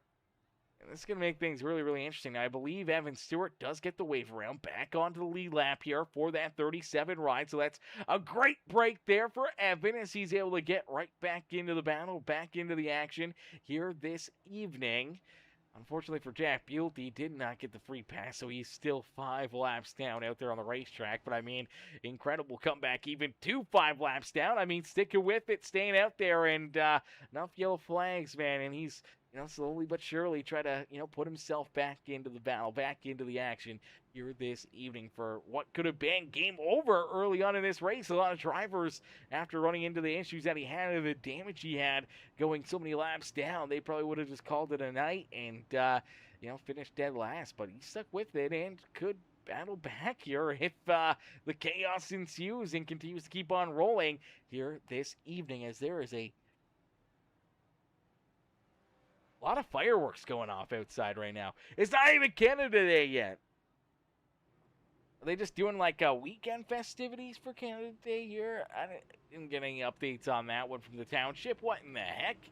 What in the heck? Why are we setting off fireworks on a Sunday night? That's not even anything special. What in the world are we doing? But nonetheless, fireworks out there on the racetrack as well here this evening, not only just in real life for me, but here on the simulator as well, and we'll get to see kind of how this one finishes off, man. Could be a lot more yellows, could be a lot of back and forth, but it's going to be fun to see because it's Colby Wells and Jordan Fisher.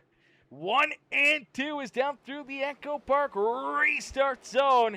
Good launch, good jump right there for both Fish Speed Brakes rides.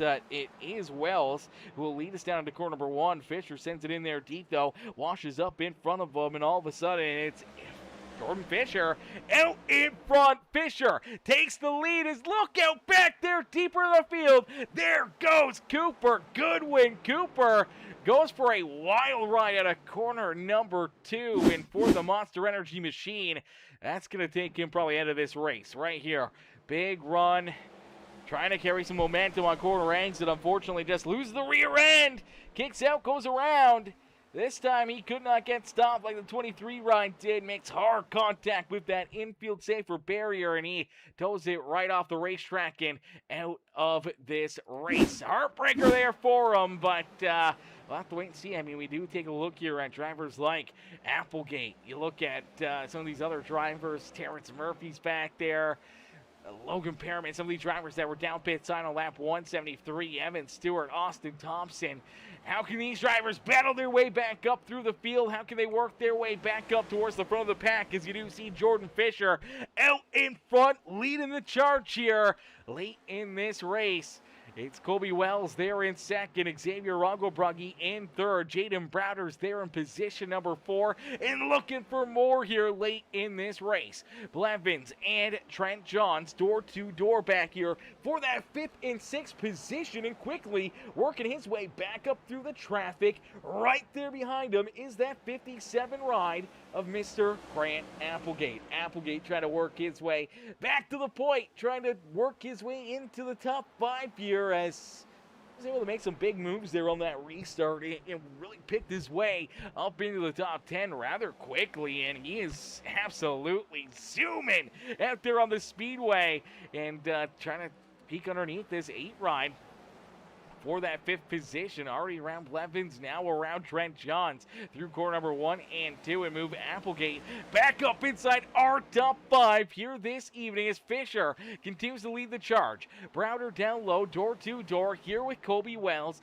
as Xavier Rongobrugge rolls there in that 4th spot here on the Speedway. Now you gotta wonder, is this a strategy call for Xavier, as I believe he's one of about 3 drivers that have not been down pit side since lap 150.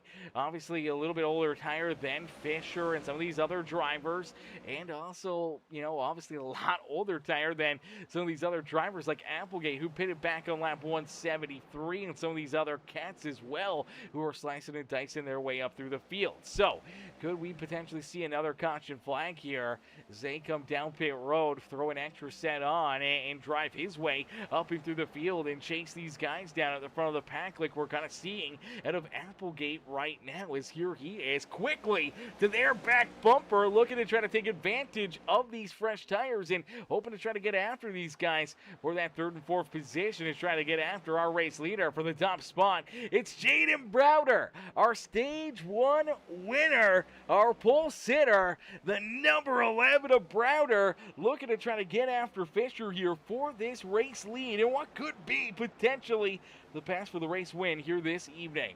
Zay down low, finally able to clear that number 45 of Colby Wells. Wells there in that 5th position now, as Applegate quickly able to make work of him and jumps into that 4th spot here on the speedway.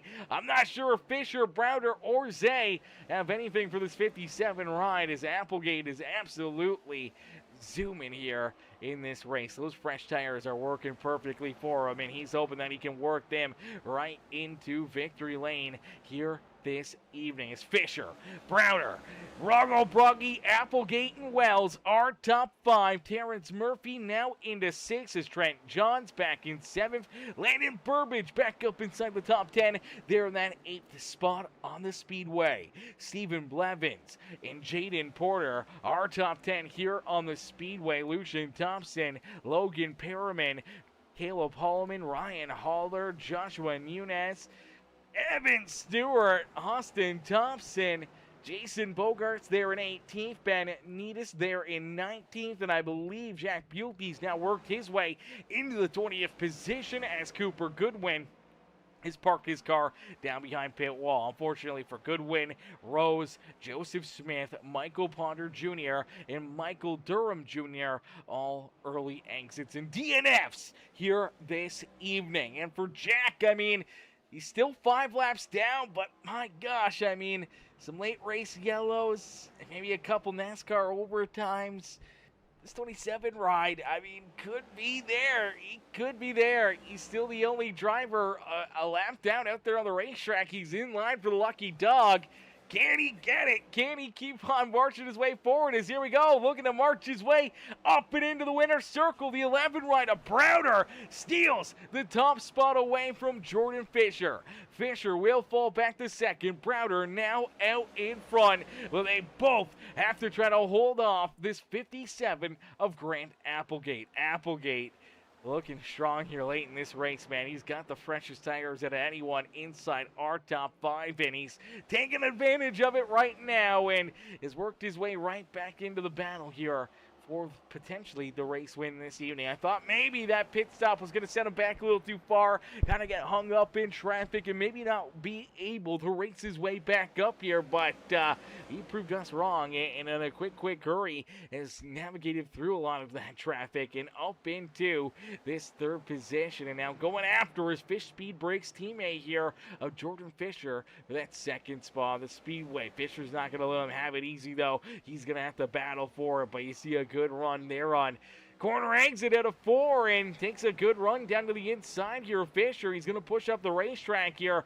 Fisher's going to stay there to his outside. They'll crowd each other and they'll scrub beating fenders down and out of corner number 2 here. Luckily enough, both drivers keeping pointed in the right direction, and it does look like Applegate will eventually get that spot. He will clear the 39 ride. Fisher will fall back into position number 3 and move Applegate back in to that 2nd spot here on the speedway. Now, no one between them, only a few car lengths there between the 11 of Browder and the 57 of Applegate. Can Applegate race his way back to Browder and try to steal this win away from the 11 ride late in this one? It's nice and easy down into corner number 3, through the center of the corner and out of 4 here at the Magic Mile. Jaden Browder across the line will complete lap 190 here this evening, and it's only 20 laps left to go. 20 more laps left to duke it out here in this one. Can Browder get it done? Can he find the 11 ride a ticket into victory lane? Or can Applegate, Fisher, Xavier Roggo Brugge, Murphy, or anyone else steal the dump from this 11 ride late in the race, man? He's looking strong, but I mean, the tire difference could be that difference. Now, luckily enough for Browder, He was down pit side back on lap 168, and he only really had a couple laps, maybe a lap there, of really hard racing on those fresh tires over Applegate here, who was down pit side on lap 173. So the tires are fairly decent, fairly even here between our first and second place cats out there on the racetrack, and that could be the difference that, Jaden Browder needed to trying to win this race. Obviously, it was enough to work his way up and into the top position. Obviously, with the better tires for Browder and Applegate, nothing that Jordan Fisher could really do to hold him off. Try to keep him back there at bay for as long as possible. Just could not hold on any longer. And now Fisher rolls there in third. You look at Zay. He's on those older tires as well. Back in position number 4 here. Terrence Murphy's back up inside the top 5, and Murphy's looking to try to track down Zay and Fisher and the rest of our race leaders here for that top spot. So isn't Landon Burbage. Kobe Wells on the older tires has fallen back to 7th. Trent Johns there in 8th. He's looking to keep on marching forward. Stephen Blevins doing a great job here. He was last down pit road on lap 150, and he rolls there in that 9th spot on the Speedway. Jaden Porter rolls there in 10th with Lucian Thompson, Logan Perriman, Evan Stewart's up and into 13th. That's Caleb Holloman and Austin Thompson there round out our top 15. Ryan Haller just outside the top 15 looking in as he sits there in that 16th position on the Speedway is Joshua Nunez, Jason Bogart, and the 66 of Ben Needis back there behind him, plus the 67 of Jack Buelty, who is still 5 laps down. And unfortunately, I think he's kind of ran out of time here to get those lucky dogs to get back into the battle here late in this race. Cooper Goodwin, unfortunately, down and out of this one. So isn't Gary Rose, Joseph Smith, Michael Ponder Jr., and Michael Durham Jr. out there on the Speedway. Unfortunately, just will not finish this race for those bottom 5 here this evening. As Jaden Browder continue to hold on to the top spot, you do see Fisher battling back here on Applegate. Applegate actually ends up losing that second spot here to Fisher. Fisher is able to work his way back around him. Was Jordan maybe holding back a little bit here, trying to save a bunch on that restart to try to mount another challenge, to try to take a big run, to get after the 11 of Browder here late in this race, as he was able to just push his way right on by Applegate. I'm not sure, maybe Applegate burning his stuff up here, maybe pushing a little too hard, battling through that traffic, and you gotta wonder if maybe he just built up a little too much heat, kind of cycled through those tires a little too fast, and now finds himself falling backwards here as you do see the 66 down pit road, but the 5 ride of Xavier Roggelbrugge trying to track Applegate down, trying to reel him in late in this race. We'll see if he can get there, but for Browder, he's out in front, and he's looking to try to, rebound. Obviously, issues there in the middle of that second stage, kind of went back deeper in the field, had to play catch-up, had to play a lot of strategy, and for the 11 ride, obviously, now late in this race, after winning the pole position, winning our first stage of the day, here he is at the front of the field, controlling this race, just completed lap 198. There is only 12 laps left to go here in this one. 12 more laps left to duke it out here this evening. Who will get it done? Will it be Browder? Will it be Fisher?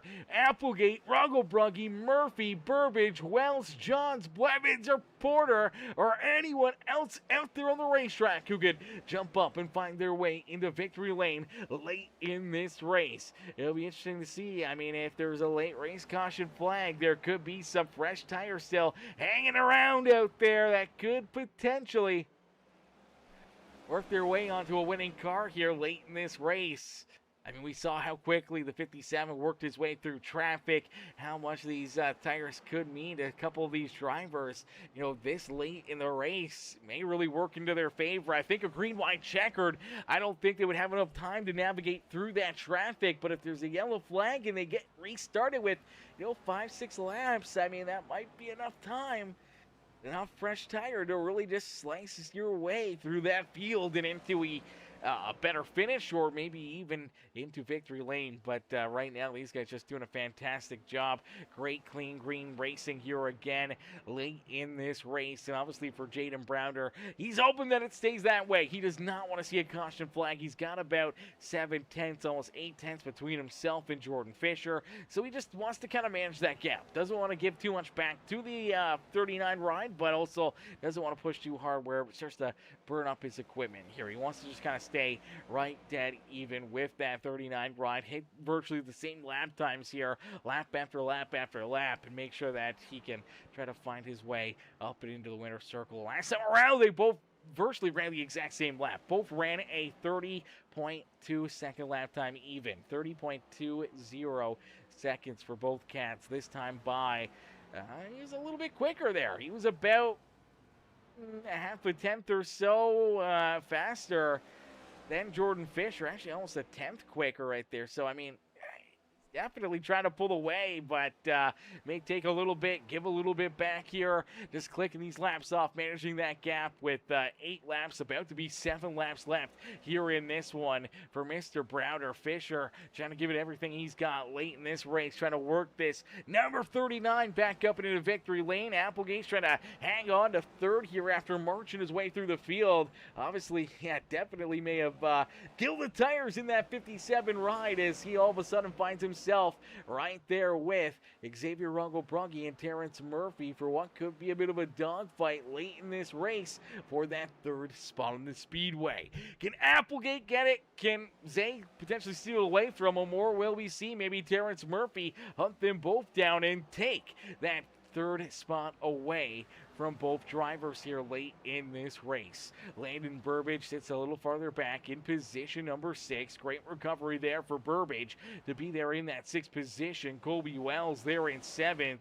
Trent Johns in the 8 car in the 8th position with Blevins and Lucian Thompson rounding out our top 10. Evan Stewart rolls there in 11th, trying to work his way to the top 10 here. Unfortunately, running out of time to reel in that 61 machine out there on the Speedway. We'll keep a close eye on that battle, but out in front, the battle for the win. Man, it's been a dogfight all night long, but here in the closing laps, man, it's just played out perfectly for Jaden Browder. He was able to race his way up there, make the right moves at the right time, and he finds himself out in front with, you know, still just running great lap times. Did not burn through his equipment, getting there to the front of the pack and down across the line with only 4 laps left to go. He's got 0.8 of a second here between himself and Jordan Fisher, so he doesn't have to take it super hard, but he can take it a little bit easier here. Just trying to manage that gap, not push too hard, not put himself into a bad position where you make a mistake and allow this number 39 ride to reel you back in and potentially try to battle with you for the race win here this evening. So for Browder, this has to be absolutely perfect here in these closing laps. We saw it early on after qualifying in that pole position a few times, especially on corner entry, you know, cooked it in there a little bit too far and unfortunately just gave up quite a few positions there out of the get-go. He was able to battle nicely back, but start making those mistakes again late in this race, losing that judgment on your braking points or how much you need to brake out there, or just getting distracted a little bit here could potentially put the 11 right into a bad spot. But with 2 laps left to go, he's just going to stay focused, glued in here, absolutely lasered. You're in this one with 2 laps left. It's Browder who's looking to try to pick up the checkered flag. Fisher's back there in 2nd. Applegate's holding on to 3rd right here. Zay still about a car length or 2 off his back bumper. He's running out of time for that 2nd position. Terrence Murphy there in 5th. Looks like he's kind of solidly into that position. Lots of room between him and the cars in front of him. Lots of spots between him and our 6th place driver, Landon Burbage, as the white flag has been displayed. So the final time here this evening from the Magic Mile, it's Jaden Browder who will exit corner number 2 and lead us down the back straightaway for the final time here this evening into 3. Nice and easy down and out of corner number 4 and getting to celebrate the win here this evening is the 11 of Jaden Browder, who gets it done here at the Magic Mile, New Hampshire Motor Speedway. Jaden Browder picks up the dub and will get to celebrate here this evening, man. What a run, what a race, and heck of a performance there for that 11 ride as Browder gets the job done and wins here this evening. Fisher comes home in second. Xavier Roggelbronky does get third from Applegate there in the closing laps. You do see a couple drivers coming to congratulate Browder. The two ride of Burbage maybe showed maybe a little displeasure after Browder had his slide there, and they made contact. I'm sure probably not too upset about it, but let's take a look back here as the 11 gets ready to celebrate on the front straightaway. Zay able to jump up and steal that third spot from Applegate on the final lap there. Big move there for Zay, able to park it onto the podium. But man, Jaden Browder, heck of a run, heck of a drive. For a while there, I didn't think he was going to be able to battle his way back up and into it, but here he is celebrating here at New Hampshire Motor Speedway, man. Big win there for the young lad, and we'll get ready to pull him and the rest of our top 3 up here into the booth for their post-race interviews. Post-race interviews coming up here in just a couple more moments, and this is going to be fun. This is going to be interesting to see, you know, kind of what happens and who's going to be put into a winning, into a good position points-wise, because, I mean, that was a big point state for that number 11 ride. Trying to inch closer to Jordan Fisher. Obviously, Fisher coming home in second doesn't really gain him too many extra points over that 39 machine, but definitely could put him into a really, really good spot here points-wise. As Andrea Sue says, great race. Congrats, Browder. Great job, Jordan. Bill Fisher says, very nice race, Jordan. Very good race. Very good race for a lot of these drivers. Honestly, a few caution flags, a few spins out there. That's bound to happen. That's exactly what we see here at New Hampshire. As Fish Mom says, congratulations, Browder, Jordan, and Xavier, man. Heck of a run for all 3 of them. Great racing, great action, man. And these guys put on another amazing show for us here this evening. Now we'll wait for them to jump into the waiting room. We do see Zay in there. We're waiting for Browder to jump in there. Still have not seen him jump into the action as of yet. So we'll wait for our race winner. For right now, you know what? Let's pull in our third place driver here, that number 5 ride of Xavier Roggelbruggy. Hey Zay, it's Aaron up here in the Peacemaker Broadcasting booth. Do you get a copy? Yes, sir. Say, man, great run, great race for yourself here this evening, man. Take us back through it, as obviously right at the get-go, things went from, a good starting spot to being at the back of the pack and trying to play catch-up and having to battle your way through the traffic here, and slowly but surely you pick your way through there. You end up with a good, solid finish in our first stage. There in stage number 2, another good, solid run, and here late in the race, you're able to battle there with Fisher, Browder, Applegate, and right there at the end, steal that third spot away from the 57 ride. Take us back through it. What's going through your mind after 210 laps of duking it out here at New Hampshire? Oh man, well, fucking, my bad.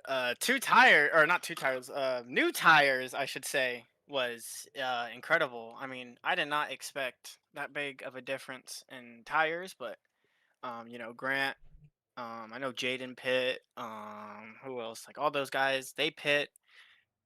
They started, running us down. I was a bit surprised. I was like, not taking all that track position, that's gonna like kill you guys, but I guess it didn't. Grant was able to chase me back down. Colby got by me for a little while. I think he stayed out though, but he fell back, and then Grant got by me, but I passed him in the last corner. So that was cool. Nice to get a P3, then a P4. But yeah, very, very impressive. I'm very impressed with myself. Got spun at the start. I think we were 3 wide or something like that. I'm actually gonna go back and look at it right now. I think we were 3 wide right at the start of the race, and Colby just came down and hit me. Let's see here. Yeah, we were just 3 wide. Yeah, it was just a bad spot to be in. So unfortunate start to the day, but I was able to climb all the way back up to P5. at the end of stage one, so that was really impressive. And then I was able to get by everyone else. I was able to pass Fish, whoever else was in front of me, I don't remember, but got P2 in the stage, and then went on to run P2 most of the or almost the rest of the race until we started getting a bunch of cautions, and ultimately finished P3, which I am very happy with. I feel like I had the speed to go get P2 there, but just not enough time. So yeah, very solid. Another very solid points day here in the five camp. Thank God, finally getting some good runs in and not getting wrecked every week. Yeah, absolutely. Kind of righting the ship here and trying to, make up for some downfall and some bad races. And here getting some really good, solid efforts and solid runs out here and getting them finished off as well. Exactly as you said, not having those late race issues or, having those bad moments out there, throughout these races, sticking with it and getting paid off for it heavily here with some great points for the 5 ride as you park it up on the podium in position number 3 here this evening. Zay, who would you like to thank for such a great run and strong performance out there on the racetrack? I want to give thanks to everyone at CHR, Landon Burbage, Joseph Smith, Joshua Nunez, Lucian Thompson. Um, shout out to Jaden Browder and Matthew Wood. Um, Jaden was alone in his team VC, so he asked if he can come join us, and he did. Obviously, congrats on the win. And then Matthew came and joined us a little while later. Was kind of being a crew chief for the whole team, giving tips to everyone, telling us what was going on track. So appreciate that a ton. Obviously, want to give thanks to all my friends and family, and especially to my grandma. And yeah, let's see what we can do next week at Iowa. Yeah, Iowa's going to be a really fun one. Another tricky track, a tactical one, and another one that we could see a lot of self spins out there on the speedway. So, it's going to be really fun. It's going to be interesting to see who's going to be able to survive, who's going to be able to battle with the short track aspect here over the last, this race and next race, and see if you can maybe put yourself up here again into the broadcast booth, maybe a couple spots better, and finally up into victory lane. Oh yeah, hopefully, man. I can feel that first one in this league coming soon.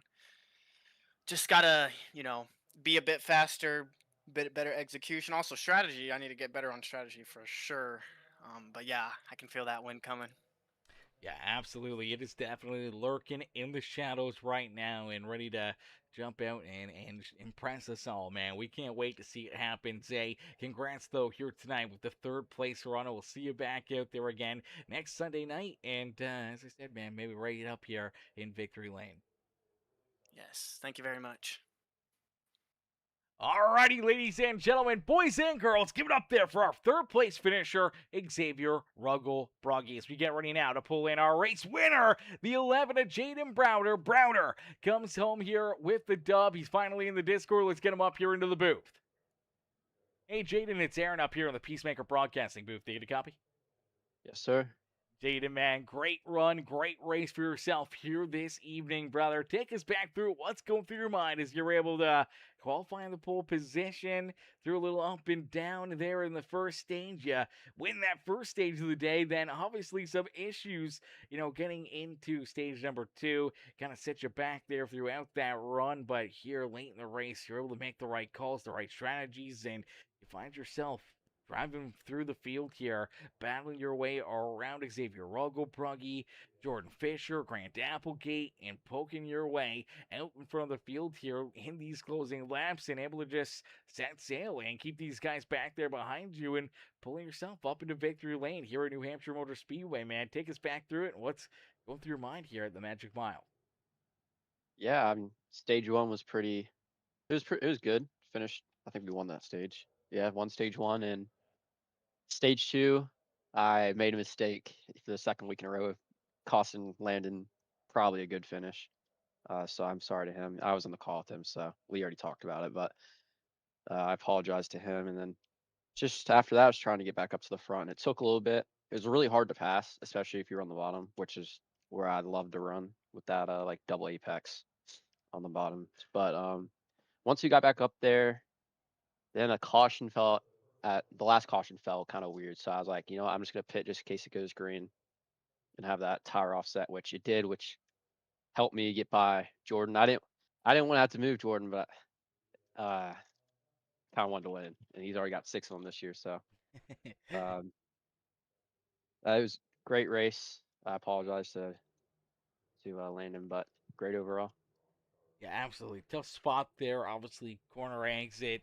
Yeah, you get a little bit tight. You push up the racetrack. You get sideways. You try to save it, and unfortunately, there for Landon, just really nowhere for him to go, and really no time to react as he gets a piece of you. I mean, not much that you could have really done differently in that position, and same with that two ride. And luckily enough, both of you do bounce back for pretty solid races here this evening. Obviously, with yourself picking up the dub, Landon came home 6th there, so not a terrible end of the day there for that two ride or yourself here this evening as you park it up into victory lane. Jaden, take us, kind of back through those closing laps. Obviously, we saw Fisher, kind of lose that second spot to Applegate. We thought for certain Applegate was going to chase you down and put up a fight there for the win, and then all of a sudden it just seems like his car completely fell off, shut down, and Fisher was able to work his way back around him and then trying to close the gap there on you, but you're able to just manage that distance and drive away here late in this race, man. Take us kind of back through what's going through your mind there as you see, the battle between Fisher and Applegate there, late in this race. Yeah, I was actually kind of shocked that Grant pit, and I didn't know if I was hurt. I was told by Matthew that he was restarting 13th, and I was like 6th. So I was like, maybe if I can get to the front, he won't get close. And then all of a sudden, he was directly behind us. I was kind of shocked by that. And then he got by Fisher, and I was kind of shocked that he didn't really gain much, and he just dropped off a cliff after that. So I don't really know what happened there. It was just all about trying to hit my marks after that, not look in the mirror and make a mistake, which I've done multiple times this year. So just try to limit mistakes on those laps, 10, 15 laps. Yeah, absolutely, brother. Well, there's a reason why they make the windshield bigger than the back window. It's because you're always supposed to be looking ahead and looking what's in front of you. And obviously, here today, a big checkered flag, a dub here on the season, and some really good points here on the afternoon for the 11 ride, trying to build up some momentum and build some confidence up heading in towards our playoffs here in a few more weeks. Yeah, great points day, and got to thank Fisher and Landon and Matthew for practicing this week. Couldn't have maybe won this race without them, so I appreciate them for helping me out this week, especially on the long run where I seem to be pretty good. So I appreciate it from them. Yeah, absolutely. Well, Jaden, man, it was a hell of a show. Heck of a race for you here this evening. Brother, who'd you like to thank for such a great run, great drive, and amazing performance as you celebrate the victory here at New Hampshire Motor Speedway? Just thank Matthew, Jordan, Landon, Aiden to SP as well. I know he couldn't race tonight because he's at Sonoma, but I love running with him during the week. He try to make each other better, and then just overall, I think it was a great week. Absolutely, man. Great run, great race, and great performance from you. Jaden, congrats on the dub, brother. We can't wait to see you back in action again next Sunday night and see if you can park this 11 ride right back up here and into victory lane, brother. Enjoy the rest of your afternoon. Yes, sir. You too. Alrighty, ladies and gentlemen, boys and girls, give it up there for the 11 ride of Jaden Browder. Browder picks up the dub here this evening and celebrates at New Hampshire Motor Speedway. As we get ready now to pull in our second place finisher, the number 39 ride of Jordan Fisher. Let's get Fisher up here into the booth. Hey, Jordan, it's Aaron up here in the Peacemaker Broadcasting booth. Do you get a copy? Yes, copy. Jordan, man, heck of a run, heck of a drive for you here this evening, man. Take us back through it as obviously early on you got to navigate your way through a lot of traffic. And luckily enough, a few caution flags, you make quick work of them and battle your way up here towards the front of the field. And you battle hard there with Browder, with that 5 ride of, Xavier Ruggleproggy, the 57 of Applegate, and Browder was able to steal the stage win, and you ended up with some really good stage points there. I believe you came second in stage number 2 as well. So, I mean, really good points day for you. Unfortunately, there late in the race, just not a lot you could do to the fresher tires back behind you as Browder was able to drive up there, get around you, and kind of just keep that distance and keep you back there at bay. We thought for certain Applegate was going to be able to, beat you here this evening as well. He looked really strong all evening, and with the fresher tires, got up into second there. Then all of a sudden, just kind of fell off the map as you were able to work your way back around him and try to stick there with the 11 right of Browder. But take us back through what's going to go through your mind, and obviously, the closing laps there, the battle in between you and Applegate. Well, I mean, we burnt the tires in the first stage, so tonight was definitely just a learning curve. It's my first race here at New Hampshire, so it was just kind of trying to figure out what line was viable to kind of save tires, what line was viable to kind of control that pace overall. So definitely learned a lot in the first stage, and then we were able to at least have a better pace in that second stage, and then we just continued to get better in the third stage, and we were in pretty decent position to possibly win the race. I felt like obviously Browder was kind of the fastest car tonight overall, and made a little contact coming out of a corner. I got loose, and he was able to kind of get around me at that point and kind of control the air. And I mean, like I said, all props to Jaden. Heck of a race, insane pace. Just not enough, little too much, a little too late, kind of how it feels, just because I'm kind of learned a bit more as we got to the end there. Yeah, absolutely. Just a little too little, a little too late here, and Browder just able to, kind of pull away with this one and put himself up in victory lane. But man, it was a hell of a show and a hell of an effort there from you for a while. We thought for certain maybe the strategy would pay off.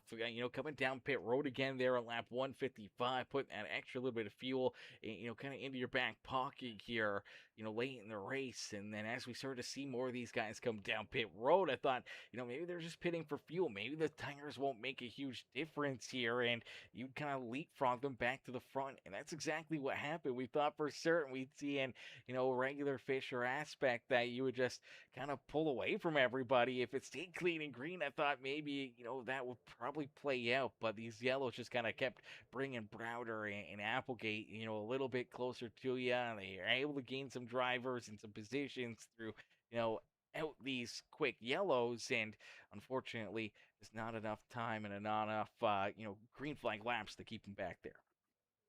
Yeah, I mean, again, Browder, I knew he was kind of the car to beat all week, for the most part. And once he kind of went in for the tires after about 5 laps on those tires, and I thought about coming in. I had a conversation with him about that, and felt like ultimately, it's best to try to keep it out there for track position and all that. And he was, like I said, he was coming up on me, and I knew he was going to be quick and all that. And we had pretty similar pace in that aspect once we were close. But once he was able to get in front of me, he was definitely on rails tonight. So again, props to Jaden Browder tonight, and I suppose the rest of the field. Grant was really fast as well, and I was happy with P2. Like I said, I wasn't really expecting to maybe get on the podium tonight and all that. So it's just kind of going into it and hopefully to get to as many points tonight. And we did just that. And the rest of the season to close the regular season looks really favorable for us. So, really excited to,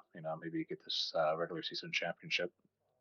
Absolutely. Always big picture racing, get those points, have a good solid nights, and chasing down that regular season championship and trying to build that extra momentum, that extra gap going in to our chase here this year. Jordan, congratulations on the great run. A good solid performance here this evening.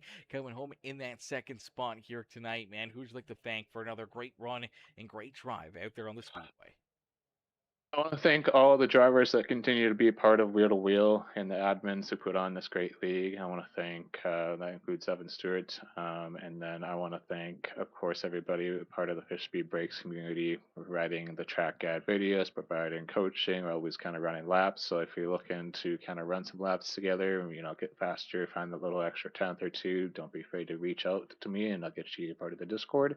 I want to thank you, Aaron, for being a wonderful broadcast as always, and my family and my wonderful girlfriend is supporting as always. So Absolutely. Well, Jordan, man, heck of a run, heck of a drive, brother. Congrats again on the second place run, and we can't wait to see you back out there on the racetrack again next Sunday night. Maybe a spot better and back up into victory lane yourself. Thanks, guys. Free the fish.